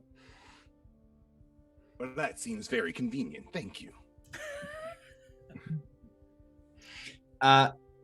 Yeah, I think it's a very sweet parting. And the camera pans up to see the sky, and it is a beautiful day. And when we come back, a fairy woman lingers, Ferry, fairy woman lingers under the shade of a leafy willow tree. Iratran, she wears a hat that's been scarred by years and years of ocean weathering. How she managed to keep the hat from blowing away is a mark of her capabilities. It will be up to you, Iratran, to secure passage on this barge. You approach, and she looks up. She seems to be tying the barge off and making to leave for the day. Good timing there. It seems you're ready to go away. I'm ready to go home. But what if you had a few passengers first? I'm listening. It seems we're on our way to a place called Bossum Mortok. And passage there would be sublime. So I was wondering if you could help us there. She looks over the lot of you. Adventurers? Oh, aye. Well, what's your group name? It's a work in progress. Not very serious about it then. All right, we're the Greased Up Gang. The Greased Up Gang. I'm still getting accustomed to saying it, okay? All right. Look, have you any coin? Basamortok is not a forgiving place. I wouldn't go so easily, especially as I was looking forward to a pint and a place to rest. Oh, of course we'll make it worth your while. You think a fellow elf of the sea would take for granted someone as kind and beautiful as you? Oh, you flatter me, sir. How much you got? I turn to everyone else. So how much do we have? I have some money, actually. Turning my pockets out. No. I've got 15 copper. I'm going to write a number down on this piece of paper before I hear how much you have, so we all know it's above board. All right. I have... Oh, wow. I have 10 gold, 8 silver, and 4 copper. Okay. I have 20 gold, 12 silver, and 9 copper. Okay. I've got 15 gold, 13 silver, and 11 copper. I've got 15 That's copper. 10, 20, 15, 15. Gold pieces? Yeah. 45? I do have things I can offer and trade. Am I getting 45 total? Is that the right number? 10, 25, 10. Yes. Okay, so I wrote 50 gold pieces. So here's what she says. It's 10 for each of you and then a little sugar on top because she didn't want to go. And Basamortok's nasty. So here's what she says. She says, I'll take the 45 and I'll leave you with the smaller pieces. And I'll make you a deal. Let's say you don't go out into Basamortok and get yourself killed. You'll bring me back a treasure and I'll bring you home. So, we pay you 45 gold now. And then we bring you a treasure upon our return. Yes, from the wastes. If you are adventurers, if you are the Greased Up Gang, then I've no doubt you'll be able to obtain something from the wastes of Basamortok. Oh, that's not the problem. The problem is you're going to charge us 45 gold and then ask us to do a thing as well. I think there's a negotiation we can reach. Sure, but before we begin, she gestures to the bank on her right and the bank on her left, and you see that there are no other barges. How would you like to start these negotiations, traveler? Fair enough. It's fine. We can find a treasure that's worth 5 gold over there. Yes, elf. Excuse me. Do you like armor? I suppose. Well, I've been lugging this scale mail around for the last entire, let's just call it 5.5, 6 weeks of our campaign. And it's been sitting on this horse. I don't really have any use for it in any way, and it is worth 50 gold pieces. Would you be interested in receiving this? I'll take 10 gold and the scale mail, and we'll call it even. Right. What if... Beautiful. Who do you... I can just pay for it. Oh. Just give me 10 back. You don't... There's not like gold bills that she's going to give you change for. No, I already gave her 20. I said give me 10 of them back. It's oh, yeah. She didn't take any of your money until it was settled. All right. Yeah, she takes the scale mail, and she takes 10 gold. So I've been literally carrying this entire big thing of metal on my back the entire time that I've never used because I can't use it as a druid as it is, but I was originally equipped with it. Sure. Yeah. You go, okay, there you go. She'll take it, and she'll take the 10 gold, and she will give you a ride. I feel so much lighter now. Maybe I could parkour now too. Once on the water. Yes. This fairy woman works for scale. I did not see that coming. Got a lot of actors here, I see. We got her 10. We actually gave her scale. Sorry. No, we actually gave her scale plus 10. Think about it that way. That's even better. That was a really major acting in joke. Jesus Christ. Okay. Oh God. Anyways, now that all the puns are finished. Oh, that's what you think, buddy. We still have once you're all the out, butt jokes. Come on. Naomi opens the note and holds it up.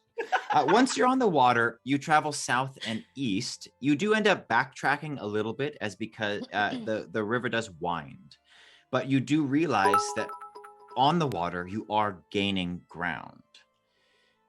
And it doesn't take all that long before. Thank you, Miss Amy Mack, for the bits. You do. Fiatal, thanks. The bits. For the bits. Hey. And so when you do land, yeah, okay, I think we're there. Yeah, when you disembark, you're in Basamortok. She will not stay. She unties and starts poling back up the river and says, I'll camp a ways away and be back once a day in time to pick you up as part of the deal. But only for a week, and then I'm gone. Gotta sell this scale mail. Mommy needs a pint. And then she pulls her way up the stream. Suckers. 50 gold for a ferry ride? What are you, stupid? And then she keeps going. I wasn't going to use it anyways. Disembarking from the barge into the wastes of Basamortok feels like passing through an elemental portal. The air instantly dries your skin, and the alkaline silt fills every crack like a chemical burn. The wastes appear endless, and for a moment, the cursed land fills you with despair. Then, like returning home, Argus, you step forward and state without a doubt, this way. And you all enter into the wastes of Basamortok. It is going to be several days worth of a journey through the wasteland. And because I already took away your horses, I'm going to bump an advantage on your first survival roll to you, since you didn't get a cash in on the horses.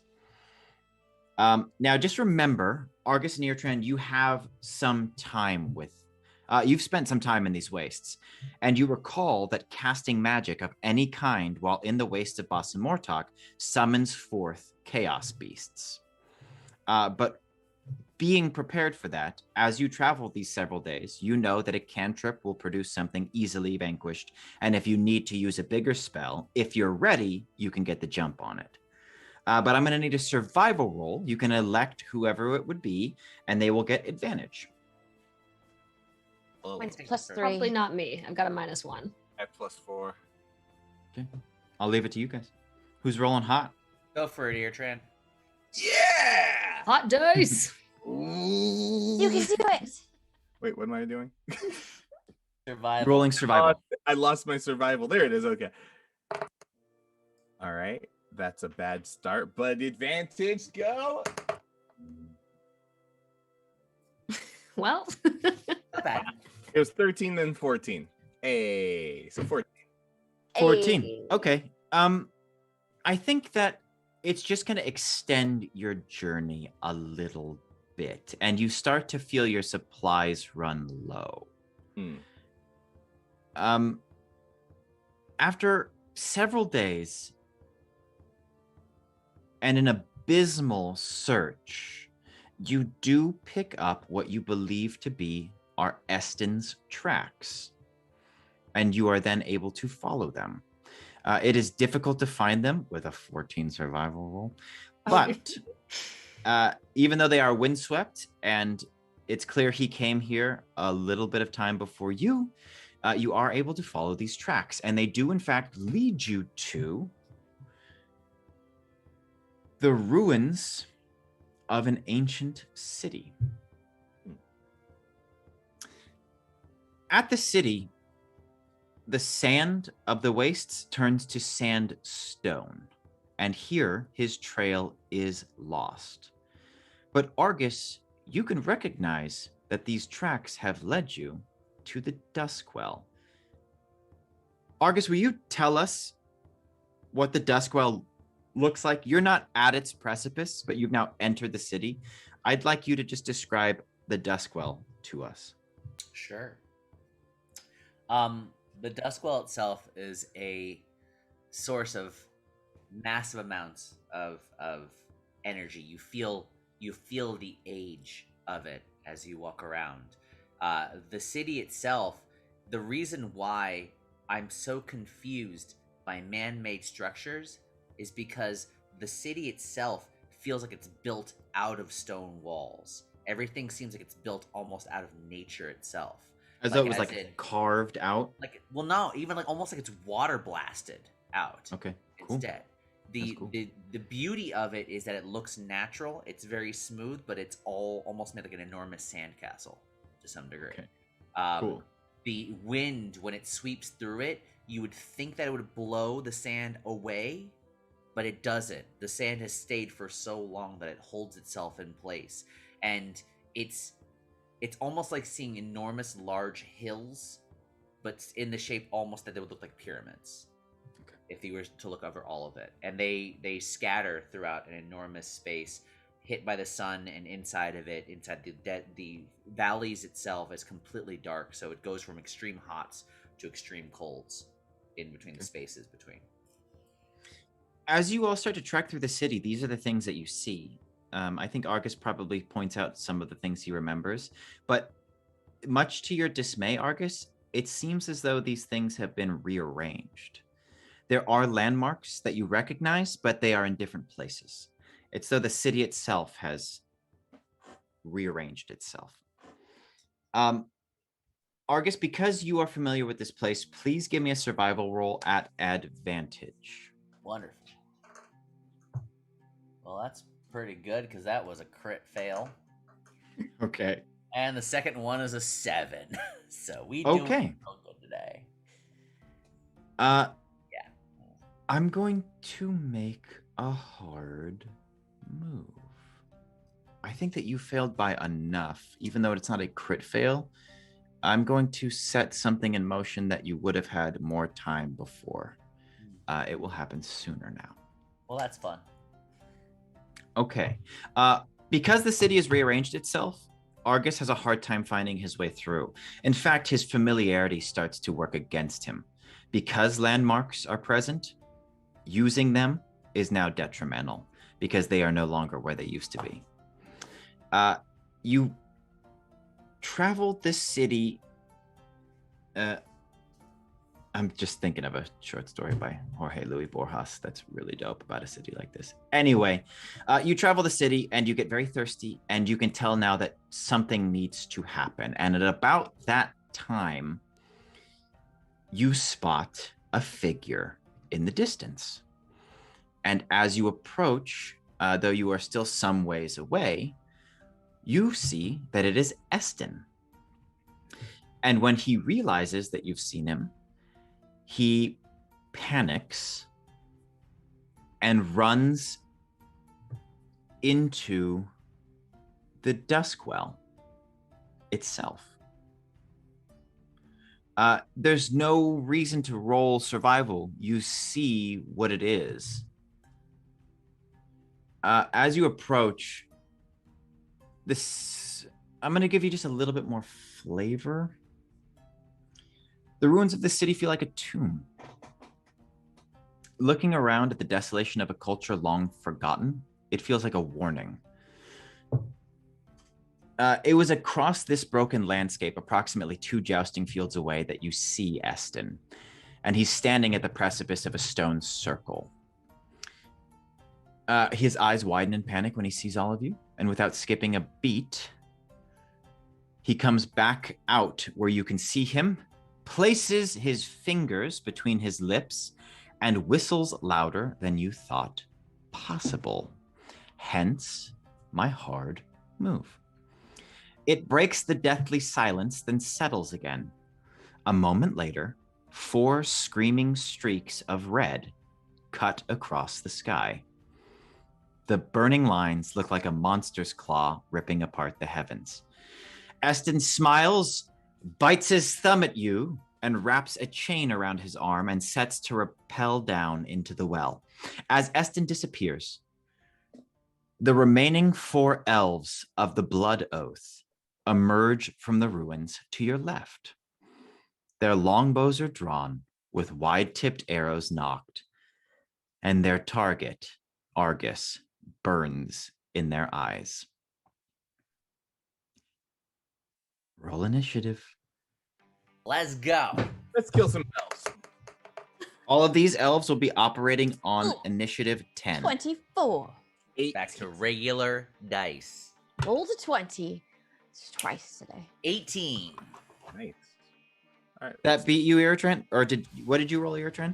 I rolled a 18 as well. Okay. You have more dex, I believe.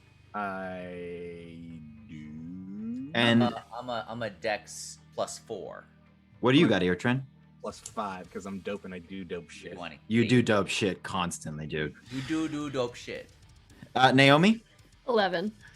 Okay, you will go before the elves. We'll put it this way. They do have the drop on you, but you're going to get what is technically a surprise round because all of you will be operating before them because they were only expecting to find Argus, not a group of adventurers. And so with these 4 elves standing, having risen out of the ruins to your left, I think they're even like caked in the same dust that would have fallen off of this. They look like specters rising out of the waste. You can just see their tattoos and their markings. Triss, it is your turn. All right, I would like to use cunning action to hide, and then I'm going to pull out my bow, and I would like to shoot it with advantage and sneak. Excellent. With cunning action, you just get to hide, right? Yes. Okay. Oh, please roll a stealth. I did not know I had to do that. It will allow you to hide and then 7. still attack on the same turn. Okay. You are unable to get behind cover. You guys are going to be fighting in ruins. And so there's just nothing close enough to you, Triss, in order to hide. So you have not hidden, but you may still attack. All right. So that means I can't use sneak because they're not. No. Okay. But here's something to remember too. Moving forward into this fight, as your friends engage them in melee combat, you will be able to capitalize on sneak. All right. So this first foray, you kind of get fucked. Yeah. All right. I do want to use my short bow though, so How far away are they from us? We'll say they are within Dude. 60 feet. They're coming out intent. They all are wearing bladed weapons, but they have drawn their bows, so they've come out at range to attack you. I rolled 23 for That attack. will hit. Okay, time to get nasty. They're all wearing very little armor. It is leather, but you recognize it, Argus, as being that of the elves. It is very light. Roll for damage. Damage was 7. Look, Fucking I'm on a roll today. Fucking level 2 party here. Okay. Let me write down one more thing. Okay. Okay, you sink an arrow into one of the elves. Would you like to move?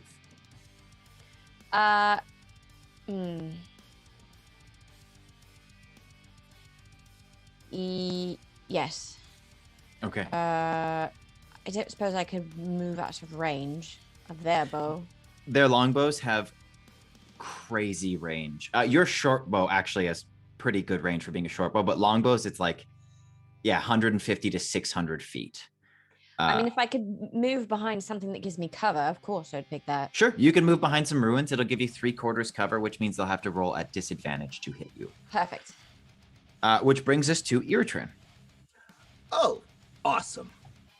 Well, I'm going to go ahead and let fly with my longbow. I don't have any sneaky skills. I just want to hit them. Sure, roll it. Oh, that's a 17. That'll do it. Roll for damage. Oh, let's Same go it. target or a different one? Same one. Let's just Okay. keep it together. Just And- nail him. Yeah, we just nailed him with an 11. All right. Damn! That elf actually drops. The Iritran's arrow goes through his throat, and he falls forward. The others at this are going to take a legendary action, as they are the final members of the Blood Oath crew. And they are going to scatter, taking one out of Triss's books, and take positions within the ruins, giving them 3/4 cover as well. But you have killed one of them. Would you like to move, Iritran? Oh, yeah. I'm going to try and I'm going to go ahead and also find some cover. Okay. Which brings us to Argus. So just to confirm right now, they are in 3/4 cover. Are any of them within 30 feet now? No, they are still keeping that 60-foot range. So unless you guys, they intentionally, like if they were to know the mechanics, they would know it would take you 2 moves, or you'd have to burn a turn to get to them with a dash. So they've placed themselves at a point where their bows are giving them an advantage. Okay. I'm gonna cross 30 feet up to anyone that I can still potentially see, even if it's 3/4 cover, and I'm going to attack with Thorn Whip. You got it. Roll it.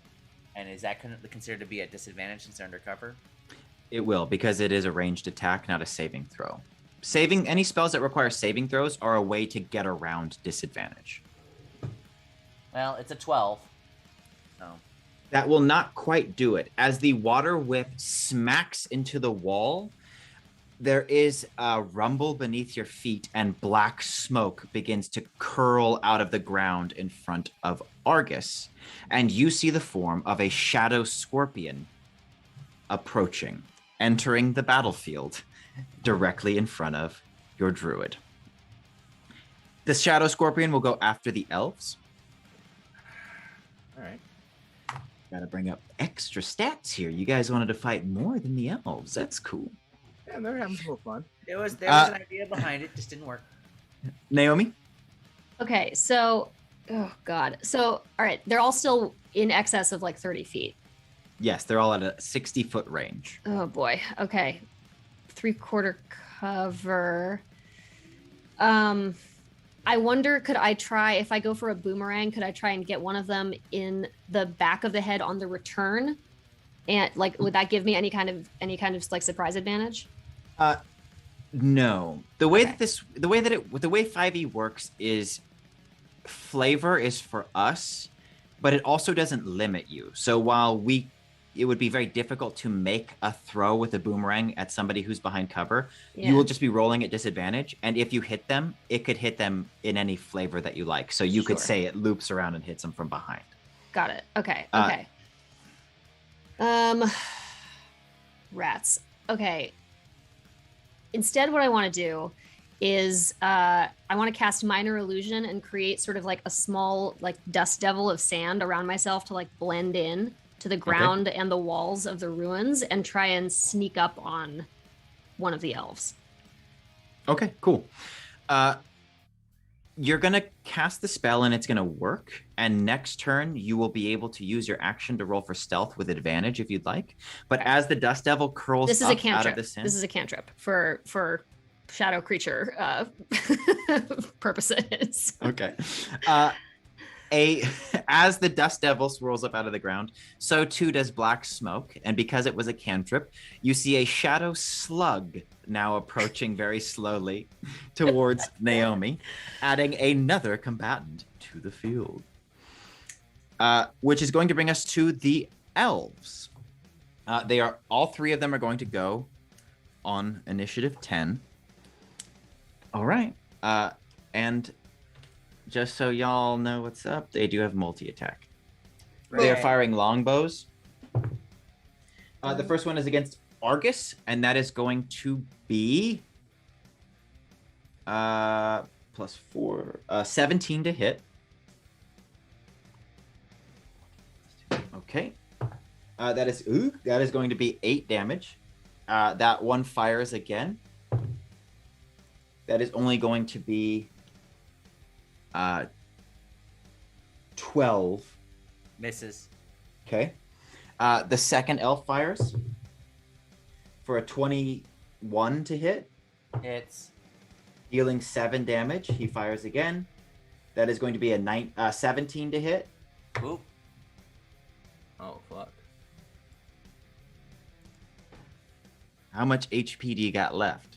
Currently got 2. Are you serious? Yep. Oh, wow. Don't we have those healing packs? Yeah. Yeah, but not yet, because I'm still on my turn. Yeah, we still have to... We're in the fight. Holy shit. All right, Argus, you take 8 points of damage. Bam. Does not drop you to a negative. It takes you to 0 HP. You are now bleeding out and prone. As this happens, the third elf breaks cover and uses his action to dash and cross the 60 feet. On the run, he drops his bow and pulls a long dagger from his belt. He used his action, so he will not be able to attack this turn, but he is now standing over Argus with a long blade, ready to plunge it into the elf. Triss. I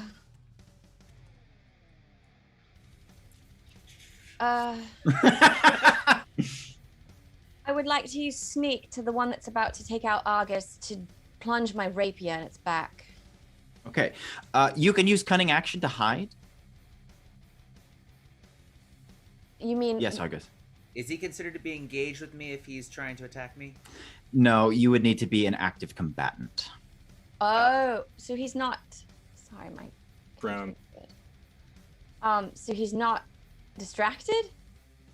He's distracted, but not... he also realizes he's in a fight. So you can use your cunning action again to roll in a new sneak roll. All right, and then I'll that's fine. I don't think I can hit him with my rapier if I'm hiding, though. It would have to be with my short bow. Mm-hmm. Okay. Yep. All right. Let's do it. 16. That is going to do it. He To is hide. distracted enough that 16 is going to do it. You may now roll at advantage and use sneak attack to attack the elf. Right.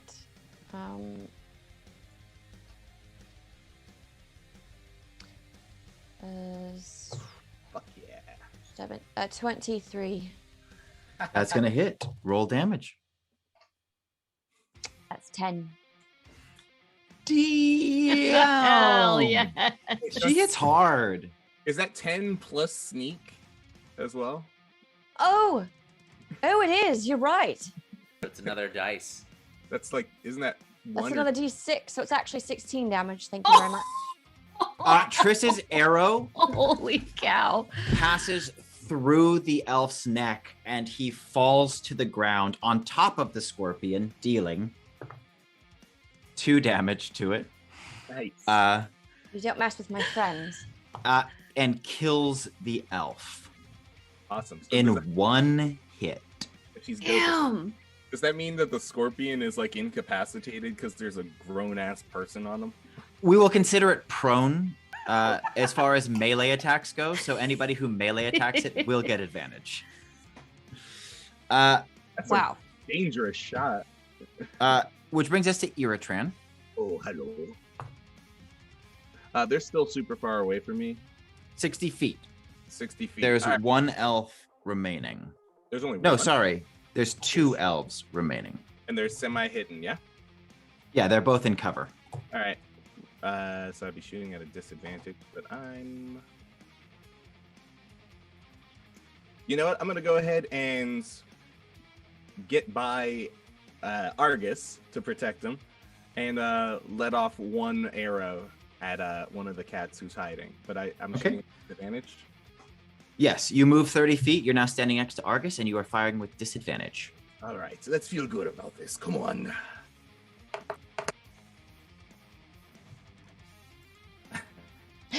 Oh, no. Nope. I don't want to Oh, tell no. you what that is. Is it a crit fail? It was a crit fail, and I feel bad. I feel bad. That's it. You were rolling. Oh yeah, because you're at disadvantage. Oh my gosh. Oh yeah, these elves are pretty fucking cool. I'll use a legendary action. What you see, Iratran, is an elf pop up and take aim with a bow and give you a clear shot. So you let off your arrow, and he, anticipating this, steps back and grabs it out of the air. Puts his other arrow in and is going to get advantage on you the next time he uses an attack because of a weird elf spell that when you grab your enemy's arrows out of the air because they crit fail and shoot it back at them, it's bad for them. That seems to make sense. Freaking monk shit. Okay, I'm not which hero brings us back. to Argus. Let me get a death save from you, please. Right. So that's just a D20 or straight, right? Yes. Okay. 10 and above saves. Sorry, 1 through 10 fails, 11 through 20 saves. 13. All right, mark 1 save on your sheet. I think in this moment, Argus, because you have 3 arrows sticking out of you, there is just a time where you're kind of falling down into the darkness, and then you see Hume's face, and you picture not your distant memory of him, not your hallucination of him, but the afternoon you recently shared, and you are able to hold on for just a moment longer.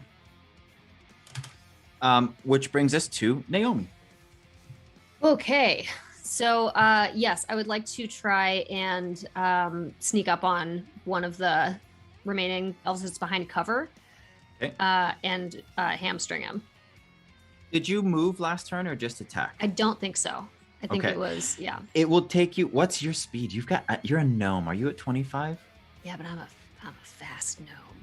You're at 25. Okay. You could dash this turn Okay. and make it most of the way there, but it will cost your action to cover 50 feet. Ooh. Okay.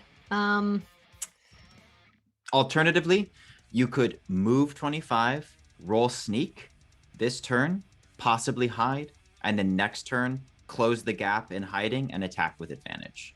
Can I move 25 and then just throw a dagger? Yeah. Okay, great. Let's do that. Yes. Okay, here we go. I'm going for the eyes, everybody. Yeah, for the eyes. For the eyes! Take him out. God. Do it. I really can't. I believe in you. That's that I'm was a almost 9, dead, but I believe so- in you too. What? was Your a 9. dagger clatters away into the ruins. Which brings us to the elves. Let's just get this advantage arrow. Irotran, here comes your arrow coming right back for you. It's actually only 2 elves, so. 2 elves. Mm-hmm. If y'all don't kill me. Good job, Tris. Oh, advantage doesn't seem to do much. That's only going to be a 13. Nope. All right, second attack. I just death stare. He's like, 14. Nope. He's Misses on both. Yeah, because they're very uncomfortable. I'm just like mugging them. Like, did you just catch my arrow?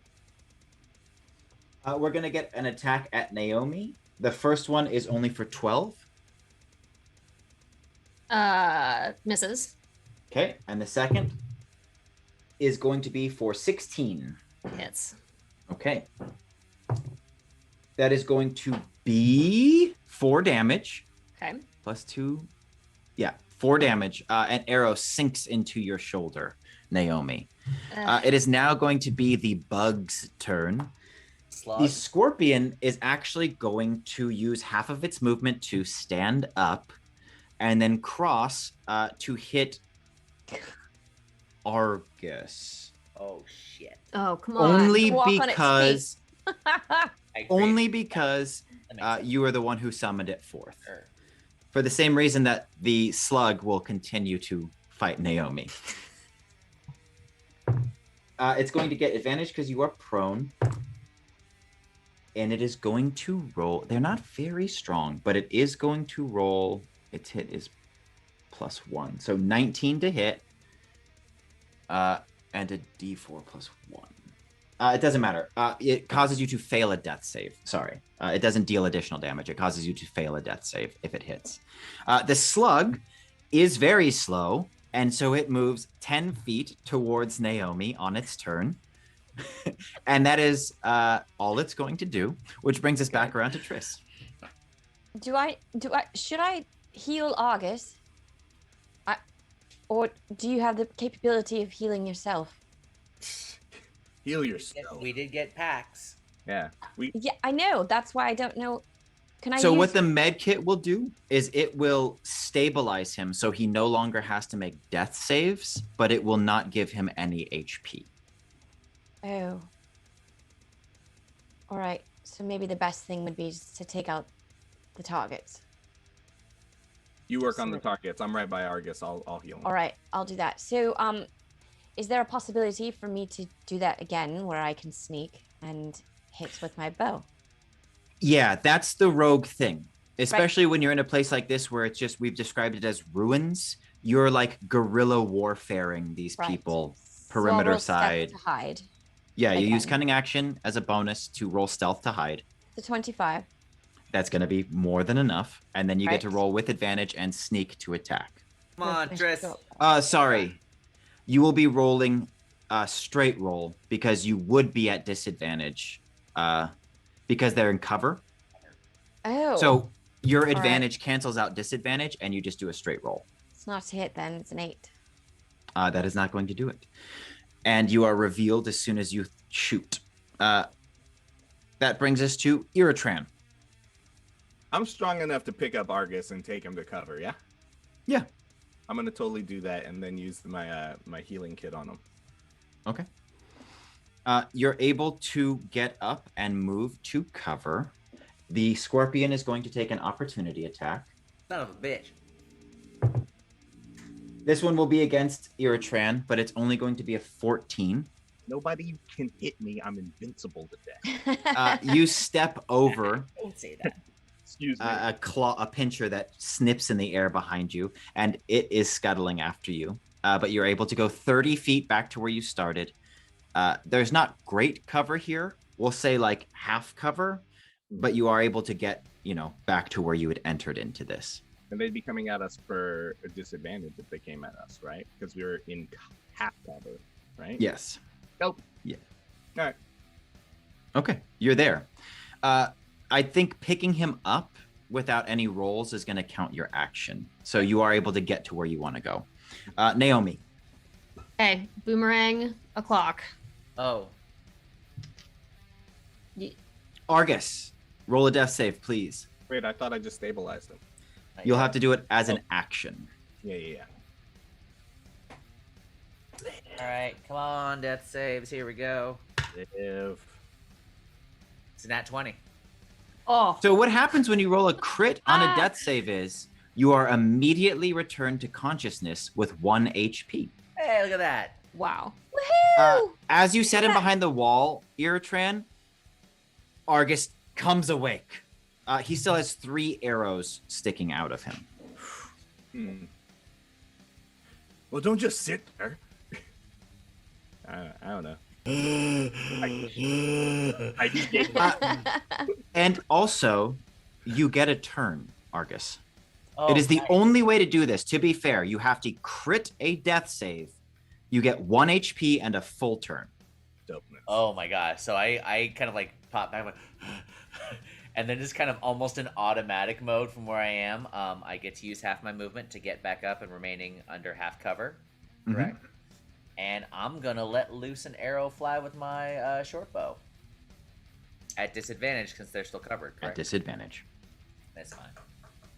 Probably should have used physical dice. I do. I should have. It was a 10 with disadvantage. Okay. It misses. Your arrow look- goes away into the ruins. I look at Iratran and I go, I think I'm still half dead. You look it. I feel it.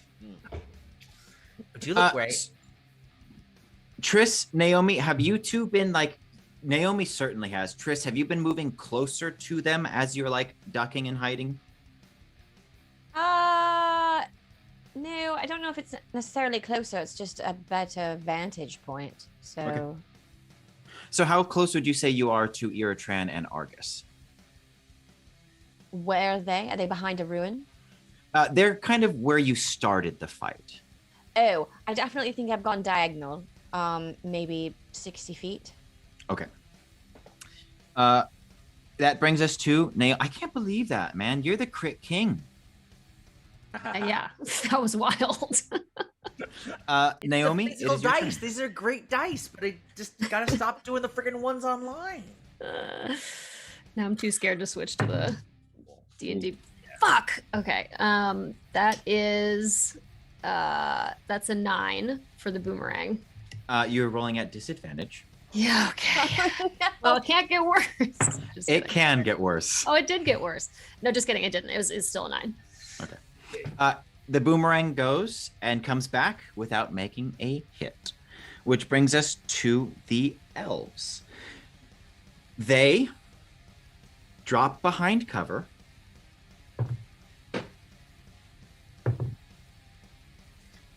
And then that is their turn. You do not see them anymore. The scorpion has made it to Argus and Iratran. It is focusing more now on Iratran from robbing it of its prey. And it only attacks for 9. I don't think that's going to do it.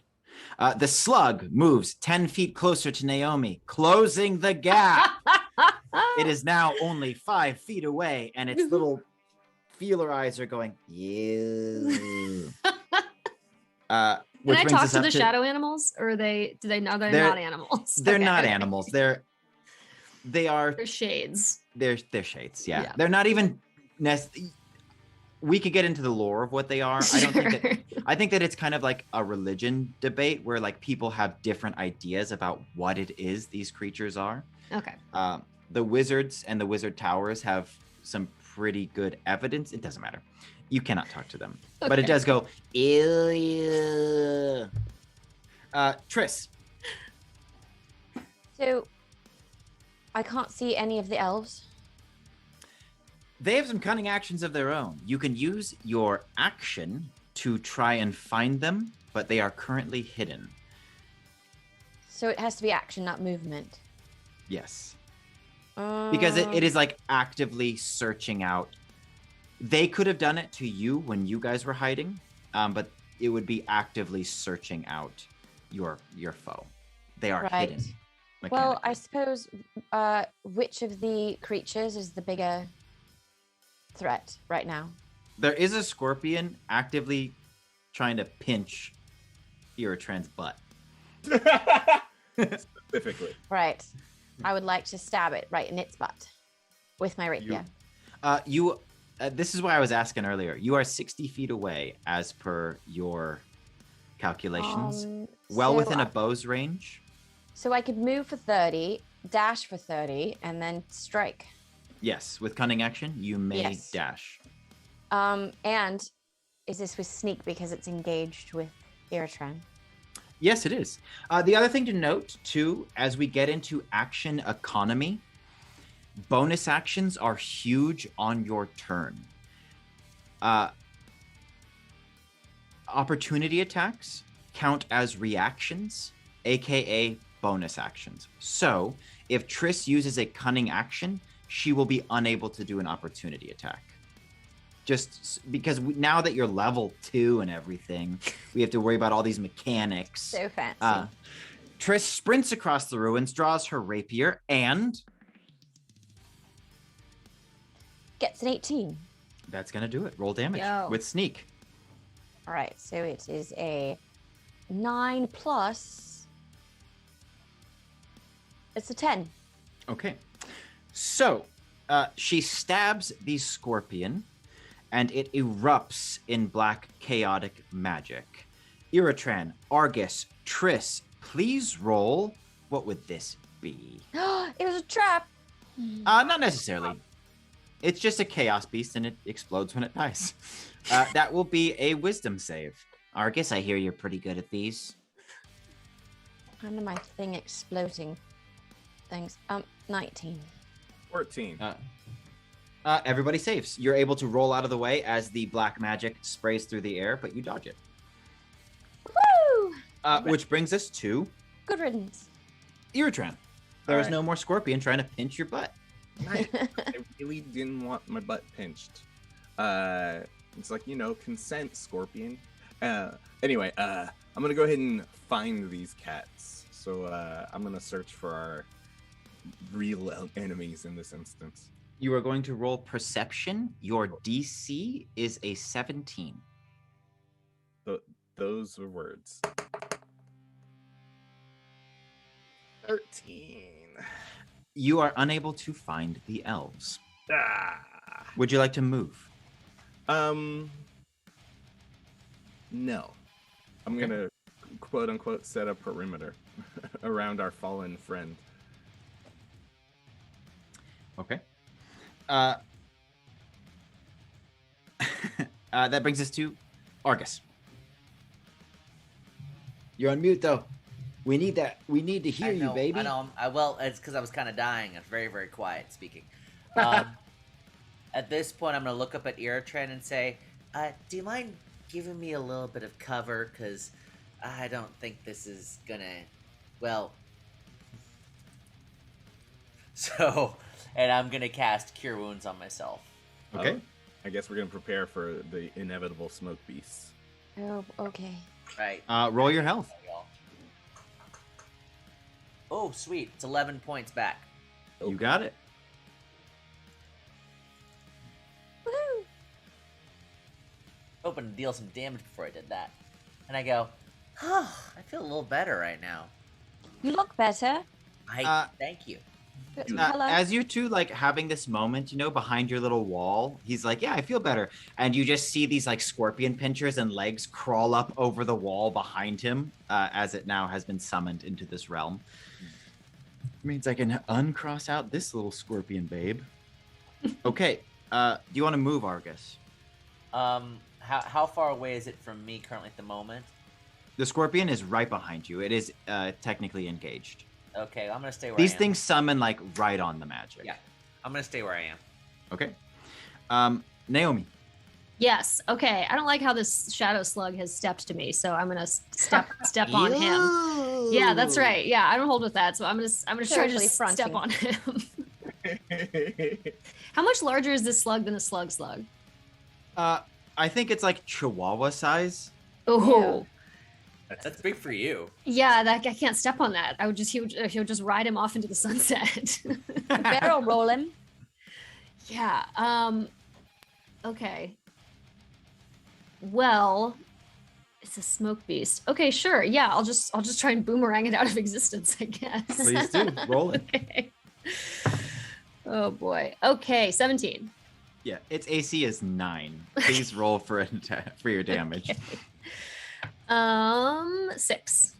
That will smush it out of existence. Would you like to move?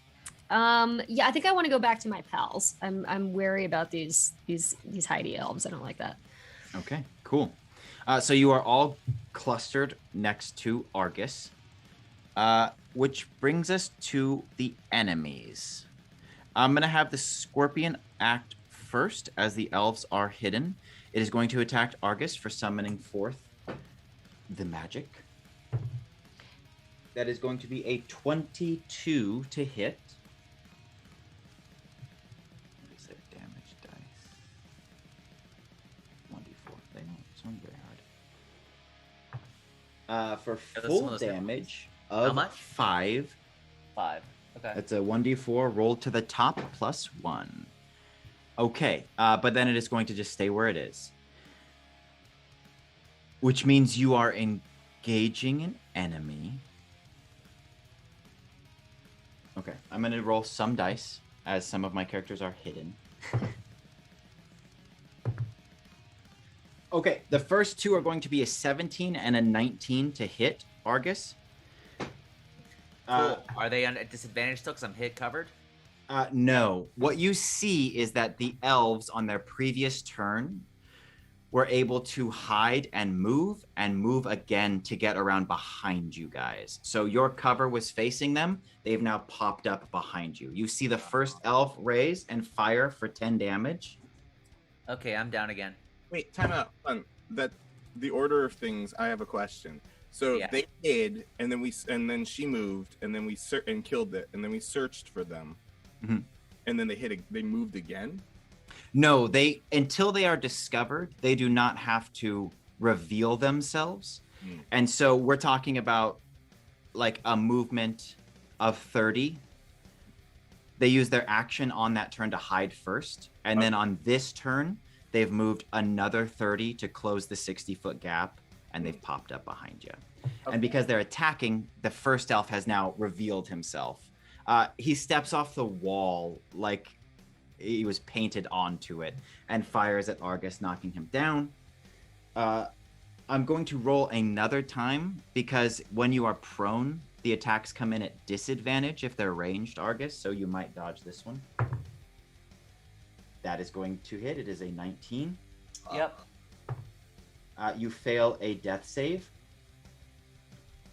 And at that moment, the second elf leaps off of a roof with a long dagger in his hand. And because he's attacking with melee, he will be attacking at advantage. The first one is only a 4.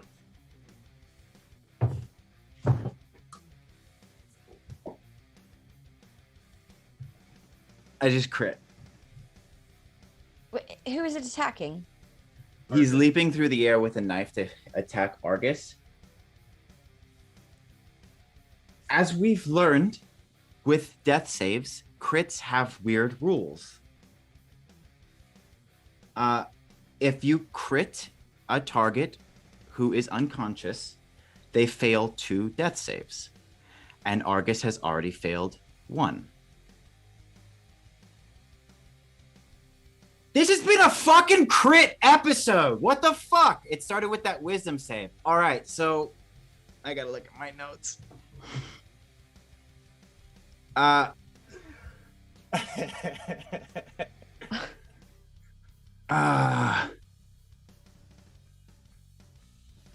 The elf falls out of the air and drives his blade into Argus's chest. At that moment, he stands, his partner drops the bow, they untie their belts and drop all of their weapons and put their hands in the air. And they say, "Our oath has been fulfilled."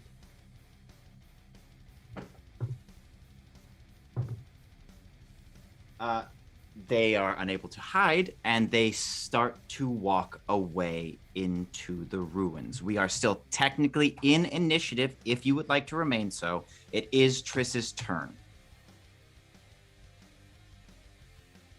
I would like to move towards them, dash towards them, and then use my rapier to take one of them hostage because I have some questions. Sure. You do not need to dash. You can use cunning action, and they're right next to you. They came to you guys. You can use cunning action to sneak. If you'd like, it will allow you to get advantage on the grapple. Fine. I'll do that. Okay. Roll sneak.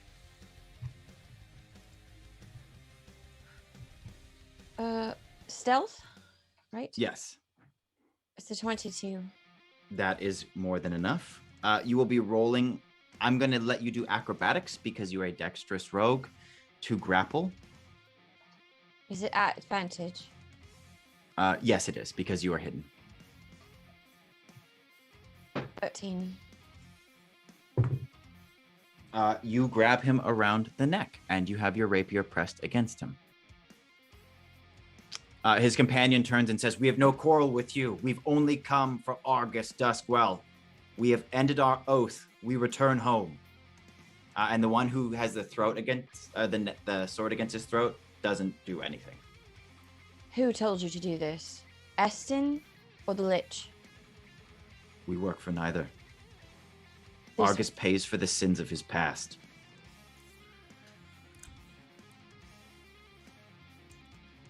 I think I have to kill them. I just Yeah, Triss, if you want to continue the conversation, you can. It is Iratran's turn next. That's fine. I maneuver him around and I look at the group and I'm like, what would you like me to do with him? I'm so angry. She's technically used her action, Iratran, so it is your turn. I'm gonna walk up to the guy the elf who she doesn't have a blade to, and I'm going to hack him a lot with my scimitar. Roll it. Wow, that was a crit. That was a 27. That will do it. Roll damage. Okay. 8. Okay. You give him a nasty slash. He is now technically bloodied, and his armor peels off. It will lower his AC, and he stumbles back and says, "You do not understand, my people. Argus knew this was his fate. He is answering for his crimes." And you're answering for yours. I'm going for my short sword. Roll it. Oof. 16. That will do it. Yeah, I'm gonna kill this fucker. 9. Yeah. You drive your sword through his chest, and he falls over dead before he hits the ground. When do you get action surge? I have it. They just haven't needed it thus far. Okay. It is. Okay. I mean, I'm not pleased with myself, so if you'd like to use action surge and attack again. Oh yeah, can I go ahead and attack the scorpion? Because is the scorpion still alive? Yeah, it is. I would just let you know that while this fellow is grappled by Triss, you would have advantage against him. And the way action surge works is you will be able to take the attack action again, which gives you 2 more attacks.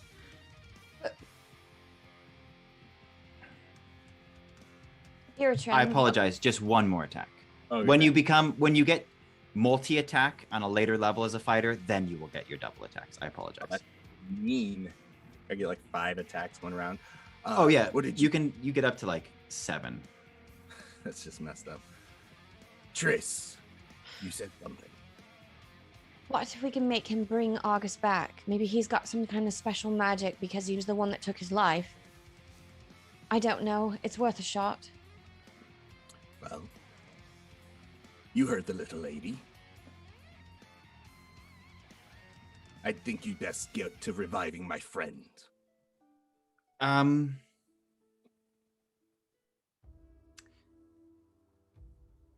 I will let you use intimidation or persuasion for this because you have him against the wall, but it is going to be a very difficult check to succeed on because this elf's entire life has been dedicated to killing Argus. And the consequence of that is he was either going to kill Argus or die trying.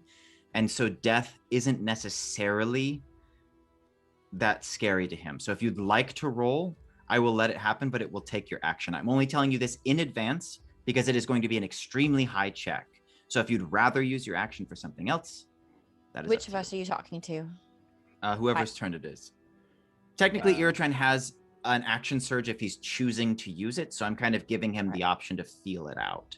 We're in fucking uncharted territory right now, so I'm trying to let you guys do your thing. I'm going to use my action surge to throw my scimitar at the scorpion beast. Okay. Roll it. All right. Another crit. Roll double damage, please. Damn. 14. Iratran skewers the scorpion to the wall that it was climbing over, and it disintegrates around the blade. Naomi, it is your turn. Okay, I think I'm with Argus still. Is there any like what do I is he just completely out? What do I notice about his state? Argus is dead. Okay.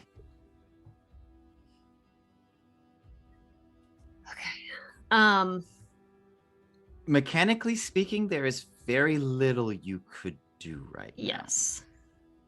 Okay. Oh God. All right.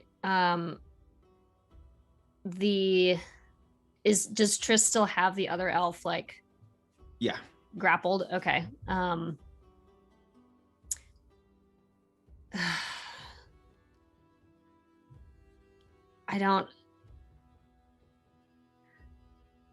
don't think we should kill this elf. It's just death for death. When does it stop? I don't know. It doesn't make sense. None of it makes sense. I don't want to kill him. I want to make him fix this. I guess I march up to the elf that Triss has hostage. What can you do? You can't bring him back. I've done all that I care to do. My life now may be forfeit, for I will die with honor, and I will be remade at a higher form. What?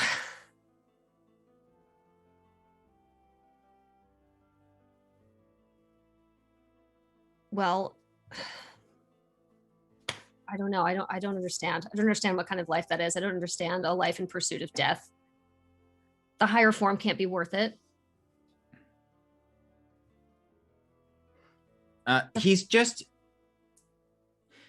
It's not lost on him what has happened. He is not intending to insult any of you, and he recognizes that you are Argus's companions, but it is clear that his quarrel is not with you. So until you decide his fate, he is just waiting to see what happens. Okay. I'm not going to attack the elf. Okay. That brings us to the elf's turn. He is going to wait and see what happens. Triss, it is your turn. I would like to use persuasion to convince him. Okay. To fix Argus. Okay. Let me see something here. Okay. Yeah. I wrote a number down and I double checked to see what your plus was to make sure that it was possible. It is possible, but the check is a DC 24. So I have to roll an 18 or above. Yes. All right. And I'm not at advantage because I have a sword at his neck. Sure. And to be clear, You are not aware of what this elf is capable of. This persuasion check is going to be to open a dialogue in which he will honestly address it. All right. I'm not at advantage, or I am. No, you are not at advantage. I'm choosing not to make you at disadvantage. Oh, it was so close to a 20. It's an 8. Okay. It is not going to do it. He says, there is no magic on this world which would cleanse the sins of the elf slain before us. And if there were, I would never raise a hand, especially not in Basamortok the Cursed, to do so. He will rot where he lies, as was his fate decided long ago. What did he do to deserve this? He betrayed our people, all of them. By He must what have had a leaving? reason. The reason does not matter. Argus acted selfishly and put the life of the individual above the life of the all. In a time of great need, in a time of great transition, in which the tribes could have been joined, Argus chose to act selfishly and destroyed a treaty long in the making, plunging our people into war which has lasted decades. Argus has gotten what he asked for. All he's been that's talking great. about is reuniting everybody for the last several weeks. How do you know he wasn't trying to rectify the situation the rest of his life to fix it? Who is to say if he would succeed in whatever desires you claim he has now? But would that make up for decades of warfare, hundreds of lives lost because of his decision? Should he choose to change his mind now? What does killing him accomplish? Nothing. It fulfills an oath. It is that simple. It is done. I can mourn. I can move on. Or you can kill me now. I slit his throat. Okay. I do not think this requires a roll.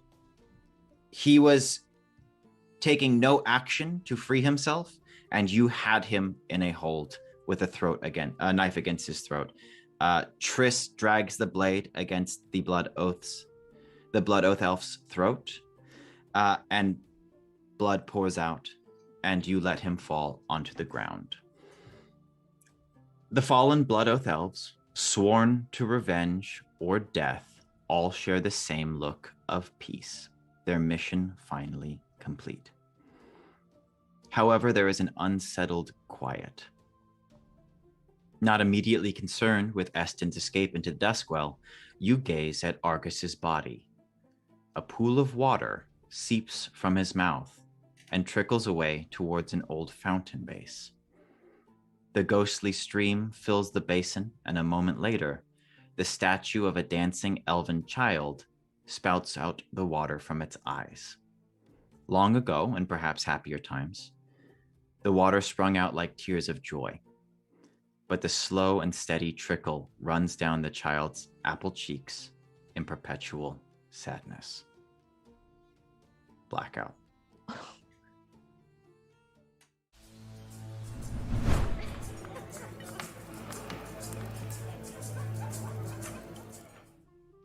Hey, what a show! Fucking hell.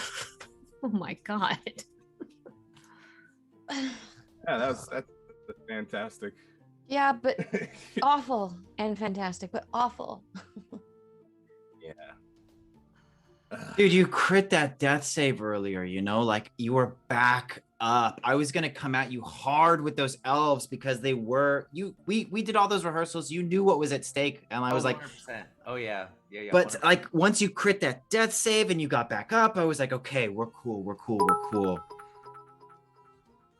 Quick question about death saves. Sorry to interrupt. Quick question about death saves. Yes. Is it in initiative, the initial initiative, if someone goes to 0, they have to start doing death saves, and you get revived, those death saves, that tally still remains? Clears. No. All positive and all negative clear the moment you're brought back up to 1 HP. The next time you fall, you start all over again. It's just a mechanic that can buy you. So death saves are weird, and crits factor into them in a lot of different ways. If you roll a crit, when you're making a death save, you pop up to 1 health and get a full turn. if you roll a critical fail when you're making a death save, you fail 2. And so there's just like a lot of stuff tied into them that never fucking happens because nobody's rolling crits during death saves. But if you're prone, people get advantage on you. If you land a crit on somebody who is, there's like a lot of stuff. Okay.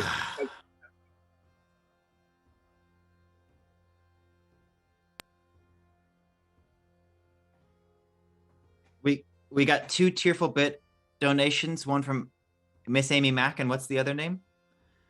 About. And from Puck. Thank you so much. We're all a bit raw right now, so we're not giving you the celebratory thank you that it deserves. I'm still stuck on the number. So because Argus was prone after that one arrow hit, and then the other one hit with a crit, so that gave 2. But he should have been reset 3, right? No, Argus dropped from first. They have multi-attack. So Argus drops to 0 HP with the first attack, loses a death save with the second. The other elf jumps out of hiding, rolls a crit on an attack because he was rolling with advantage, and makes Argus fail 2 more death saves. It's like, I just want my friend to be alive. I know, man. I know. This is my first time ever dying as a character. And you did it in front of an audience. Holy fucking shit. I'm so sad. Okay. We got to get out of here. Yeah. Everyone, thank you for watching. If you enjoyed the show, please spread the word. Hit the follow button, subscribe, join us on social media, and the links are all below. Catch up if you want to for the happier times and the episodes where everybody was having a great time.